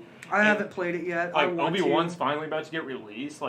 That Obi-Wan's finally getting released. Yes, I believe that it's should be a launch. it is character. Obi-Wan and Yeah. they just did the Clone Wars stuff. It's Anakin from Clone Wars, Grievous, Which- and Ooh, okay. which I think is so dumb that they're not Obi-Wan should be released when the game came out. I don't care what you say. But yeah, sorry, He's I'll the let best you. I'll let Jedi. you. I'll let you keep going. I was curious if anyone else He's had played a it. cornerstone of Star Wars. Yeah. And whatever. Anyways, the new Battlefronts or whatever to me. So, number 3, Modern Warfare 2. Okay. So, this is, and we talked about the Modern Warfare a little bit of Call of Duty. This is what got everybody together. This is what. Yeah. This is where you're dealing with the online thing. This is where the no scope kind of thing came in. That's where you're the 1v1 on Rust. You had so many references through that game. I just thought of so many people that make me cringe. There's 2 aspects of this game I want to talk about. One, obviously, the online, the all-nighters. Yeah. A lot of all-nighters. A lot, I should say. A lot of Mountain Dew, pizza. That combo of 3, that's why Mountain Dew and Call of Duty are 2 peas in a pod when it comes to advertising. They still have that And they still do partnership. that because everybody drinks Mountain Dew while they play Call of Duty, just stay up for an They extra spend hour. so much money And in the advertising grind, for that game. but you think about all the people that, I've had friends that have prestiged 20, 30 times and, just grinding it out. But it's such a fun game. It's such a fun game to play. But that's one aspect of it. The other aspect is actually the story. I really enjoyed And Modern Warfare 2 I love the story in Modern Warfare 2 and Call of Duty 4. Well, even in the Black Ops games were okay. And now the stories are starting to reoccur kind of thing where it's just not the same. Have to pay respect. Yeah. Yeah. No, man. I remember the moment where it's the map has stayed online. You're guarding that house in the campaign, and then it's gosh. General Shepard comes Yes, on the helicopter, yep. and they turn on you. Yes, and That that's was the biggest. Yeah, I the was about most to mention shocking that. Yep. reveal. That's Like- probably one of the biggest in the gaming world, Probably that one of has the to be biggest one betrayals. of the biggest betrayal Yeah. thing that you could ever see, and Mhm. people still reference that a lot. Yeah, So like- obviously that happened. So that story though, you fall for more of that character than you think you do throughout it. Because Call of Duty games, like I just started this story, and it's just the same old, but you actually felt bad. You're like, no, this shouldn't happen. They made you care about Ghost. and- they made you care about Yes, Ramirez. They and made you care about every character. They connect the games, and they still reference certain characters from Mhm. before. And you're like, okay, I appreciate that kind of thing. So Yeah. even though most people don't play the story, they just play the multiplayer. I would and know recommend that, going like, back and playing the was Modern it- Warfare trilogy. I can't remember. It was Advanced Warfare. One of them actually made you play part of the story before you could actually play online, which Yeah. I kind of actually appreciaed that because they felt like the story was starting to get Most of them do underappreciated. now. Yes. And so I don't think Black Ops did, but either No. way, side note. And then number 2, Skyrim. So I respect that. Skyrim's my Oblivion's better, but Ooh, that's gonna cause some fights in the comments if we do. all 16 listeners are gonna. yeah, well, There's gonna What are you there's talking gonna about? be We have- 8 on one side and 8 on the other, and they're just gonna get pissed. yeah. So I know there's a huge debate between that, but I get that Skyrim was just the one that like everyone played. So yes, and one of my best things about this game is first the free roam. This is that was my true first free roam, like true free, where you could you talk to anybody and they have their own little story. You go on quest, and before you're lost in this world. Yeah. Absolutely lost. And Skyrim doesn't look that great on the 360 anymore or whatever. But when you're going through there, I thought that was the most beautiful thing in the world. And I remember looking up at the stars, no joke, and I'm like, what is this game? Like, I was like, this is like real. Like, Yeah. and I know it looks like garbage now, probably on the 360, but I think it still looks pretty good, actually. we played it in VR the other day, and I was like, wow. well, this looks- okay, yeah, Right. I haven't got to play on the VR, That which I sounds am dying to incredible. see. I already play took on it the back, VR. so you're going to. Sorry. Well, whatever. I'll buy a VR and buy the game, and I'll play it. But the moral of the story is that has to be. I love the story and I love everything, but I love free roam so much. But getting to create your own character, getting to decide, you make so many choices in this game. And getting that as your first, and I have a lot of first in my list, but there's a reason for that because that develops what kind of games I like and what I enjoy playing now. And so Skyrim for me, that was my first free roam, and I think that game is if we're still playing it now, after 10 years or whatever, or 8 years, 2011. So Yeah. 8 years. Yeah. So, 8 years. 8 years, and they're still they just sold it and started selling them on the VR. That game is something, and so Yeah, I mean, and what other systems can their you put it expansion on, packs- Todd Howard? well, and there's so many different Fridge. there's so many Fridge. different things. I mean, they added all these expansions and stuff, and the stories, are good. But and when you get to build your house finally and all that, I mean, there's just a lot of cool things about the game. Right. And they kept on expanding it, Yeah. and now I think it's a little bit too much. But still, I love that game, and it's just it's a cornerstone of my gaming kind of early kind of thing for me. Just Sure. Because that's what I was introduced to. So. I think all of us can really say that we're all super pumped for Elder Scrolls 6. Gosh, yeah. Please don't release it in 2019. Like My I've been father-in-law seeing is the rumors. who will buy a new console Oh. whenever it's on for it. I will too. It's really bad. And I'm a sucker for Bethesda. Like, and Elder Scrolls was interesting, but the Skyrim, just my game. So, yeah. So we're at. Online. Yeah. So are we all at that's our number ones ones now? now. Hold on, I want to tell a quick Elder Scrolls V Skyrim story. Okay. Yes. When it came out, we went on vacation to Florida, and I took a TV and an Xbox and didn't go on the beach for like any of it and just played Skyrim for days. And people Hey, were like, you made the right choice. People the were like, beach what are you will doing? always Beach be has there. nothing to Yeah. offer compared to Skyrim. No. so There my are no- beaches in Skyrim. So my number one, 2 games have impacted me in my life. It started me on the path of what I play games, why I love games. Legend of Zelda, the first one, and that's why that franchise will always hold a special spot in my heart. Sure. But the game that always holds and always will, and I don't know if anything will dethrone it ever, just for the sentimental and nostalgia reasons. And I said it last week, and I'll say it again. It's Super Mario Brothers 3. There's never. I think it is the perfect 2D platformer. I think it's the perfect Mario game. I think it is everything that a Mario game should be. It is. Mario Brothers was amazing and revolutionizing for its time. I think Super Mario Brothers 3 set the standard that should be held by most games that if you can have that level of fun while playing your game Yeah. versus Mario Brothers 3, that should always be the standard. I think it's so unique in its world, its level designs. When you get to the world where everything's big and you're tiny, like for once, Yeah, that's everything's really like fun. the opposite of what you are, Mhm. and the dynamic of fighting the Koopa brothers, Mhm. the Koopa children, sorry, and then all that, the uniqueness. The last world is so hard. Like Yeah. I tried playing it the other day because I was like I used to be good at Mario Brothers 3, and I tried it and I was like I'm not good. Yeah. I'm not good at Mario Brothers anymore. It's not easy. It is, but I love that game. I love everything about it. You could make an argument that Super Mario World is better, and I would be willing to, like, you could debate that all day long. I think everything, though, from the music to the level design to the controls to the aesthetics of Super Mario Brothers 3 is what I use to define a game, and it's what I love most about gaming. For me, I think we've actually mentioned this on the podcast before. My number one game of all time is Red Dead Redemption 1. I loved John Marston as a character. I really sympathized with him and everything that he was trying to do just to be with his family. I thought that that was really powerful. The lengths that he went to in that game, fighting in another war in another country, just to get one man so that he could have his freedom. And that one man betrayed him. Like, everything about the start of Red Dead Redemption 1, you don't even need the early stuff in Red Dead Redemption 2 to care about John. Yeah.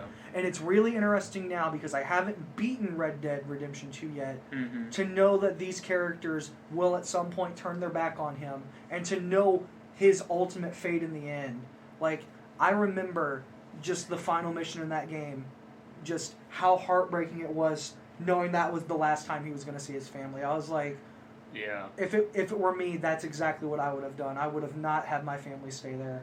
Like, I think that he's one of the greatest characters in gaming. The big difference for me between Red Dead Redemption and GTA is I feel like GTA is a game that you run around and you just do fun stuff. Mm-hmm. Red Dead Redemption has heart. Red Dead Redemption has weight behind what you do. Like, you feel like every choice that you make, or just going around and doing something, feels like it's important to John. So for me, they really took what I felt was lacking, in a sense, up until the point of GTA 5, and they took a character and they fleshed him out, and they made him super likable, super relatable. They made him almost an everyman in a Western. They made you care, and then they found a way to take that away from you in a way that made sense to end his character, and then the epilogue of him getting justice. Because everything he did was, in that game, was specifically to get right with the law, get right with himself, and to be reunited with his family. For that to be taken from him, for me as a player, was probably one of the most powerful moments in gaming for me. Yeah. The character himself, the atmosphere, the music. I'll never forget him opening the doors to his ranch that he wanted, and the man that he thought he could trust turned his back on him and he gets gunned down. Yeah. That's just so powerful to me. It fits a Western super well. It's, to me, the ultimate character in gaming. Okay. I'll give it over to you. It was in my honorable mentions, but Super Mario 64. I knew it. I could have Yeah. bet on that one. Yeah. Wow, two Mario games versus something so dark. Yeah. So I mentioned it a little bit last podcast. It's a great game. That, like I said in the last podcast, I won't reiterate a lot, but that was my childhood game. That was like when I first got to 64. If it wasn't Mario Kart, or if it wasn't 007 or whatever, GoldenEye, whatever that was worth, or Super Smash Bros. Or anything like that, Yeah. then you're playing Super Mario 64. You're collecting all the stars. You're grinding it out. You're going through all the worlds, and it's a 3D that is It was the first one. the first 3D platform, and that was different. That was so different. Just I getting remember to jump people around losing their and minds. yes, and when you go through these worlds, and it was just so different than what you knew before. Yeah. And for me, that was like, as a first grade or whatever, kindergarten, Or Yeah, I something think like I was that. in kindergarten. I when mean, it this came is like out. your first like kind of grinded out kind of game where you're just going and like I mentioned a little bit is when you're playing Bowser. I mean, it's intense like for you to get through that level, getting up to him and stuff. And now it's not as big of a deal, but back then when you're little like that and you're like, dude, that guy's a scary looking That guy. game is still hard. And what it- are you talking about? Yeah. And Like, so, but I wish I had like an hour counter on how much I played that because I've beat that game so many I'm times. glad that game does But- not have one. Yeah, and the big thing for me, I wanted to mention Odyssey with this a little bit, not to compare the games, but obviously it's very similar. I mean, to you the do aspect compare. of That's it. where Yeah, it's that's where it came evolved from, to. Yeah. Yeah, that's But where we're my- at now. yeah, and that's if it wasn't for the- that game, you wouldn't have Me playing all the ones that Odyssey. we've listed. I got to play it. Obviously, I've played through Odyssey. I haven't beat the full game by any means, but it reminds you of just like Yeah. that world, and you're like, I remember that, and it just gives you this little fuzzy warm feeling in your heart, like, oh man, I love I that want to sit Mario down and play some 64. games. Yeah. Yeah, and I remember, I think it was on the DS, the Super Mario 64. They basically- re-released They it. re-released it, Yeah. and I was so excited. I was so. Dude, I bought pumped a up. DS for that. Yes, and Yeah. that was the only true. I mean, I played several games on the DS, but that was like the main game, and it was almost exactly how it was. And Yeah. it was fantastic, and I loved it. And that was, but the nostalgia on that, you can never sweep that away from me. Probably, on Right. keeping that. It'd be very hard to dethrone that number. Right, one, and that's so. my problem too. Is Yeah. just the nostalgia. Right, Yeah. like that's a perfect game to me. Like They're- there's they're- so many games that we all could have listed. Yeah. I think. Like for me, I was like, do I put Super Mario 64 on here because of my own personal enjoyment or because of its importance? And Right. both are equally important to me. And that's my thing too. Is not only was it important to me, but that was groundwork for everything Nintendo had. Yeah, from we there wouldn't on. have Crash or Spyro. we wouldn't have Yeah. probably any of the games that we do have now. Yeah, because without Super Mario 64. Super Mario 64 set the groundwork for 3D modeling in games. Mhm. Yep. And they did such a good job with it too. Yeah. I mean, like when you think about that game, there is not like any major problems with that game. Like I cannot think of any issues with that game. Like, I mean, I'm sure there's like some random little glitches here and there. There is, but I mean, for the most part, like, I mean, that game is fantastic. Yeah. And it I don't know. That game came out in 1996, I believe. Yes. Maybe 95. It was In 96. Japan. Well, not. I could think be it, mistaken. I think it was 96 with the release. Of I want to say it's 64. 96, but to think of that in what is That it, long 22 ago. years, Yeah. how far gaming has come in Yeah. terms of what we have now. All these games I've listed, you Mhm. know, everything. We could talk about Mario 64 forever. And what's funny Like- is you could put a 64 and the TV resolution or whatever wouldn't be the best, but that you could still play that game and it would still be Mhm. extremely Yeah. fun. And Yeah. like that game has aged extremely well for that being the first time they really tried that 3D. yeah, And how well, I mean, you have to think about how much work they had to put into that game and how much creativity they put into it. So there's just so much to admire about that game, but that's why it's my number one. So, Well, thank you for listening. I understand this was a much longer podcast than we wanted. We are Yeah. trying our best to get this down to an hour and a half. I know this time we blew that out of the water again. you know, we're Sorry, probably guys, 2 hours. we- so. Yeah, it's a There's little over so- 2 hours. there's so much that we could have unpacked. Going long form is something that I feel like I'm good at, but I know that some people probably don't like that. It's cold out here. It is cold. My I don't feet know are how we're freezing. surviving this. We're toughing it out. But thank you for listening. Don't forget to subscribe to us on YouTube. We'll try to start posting more on Yeah, there. we should be on Google Play next. So I'm just kind of conquering these just to get our podcast. Please spread the word. It is very important to us that we get more listeners and we get more feedback because we want to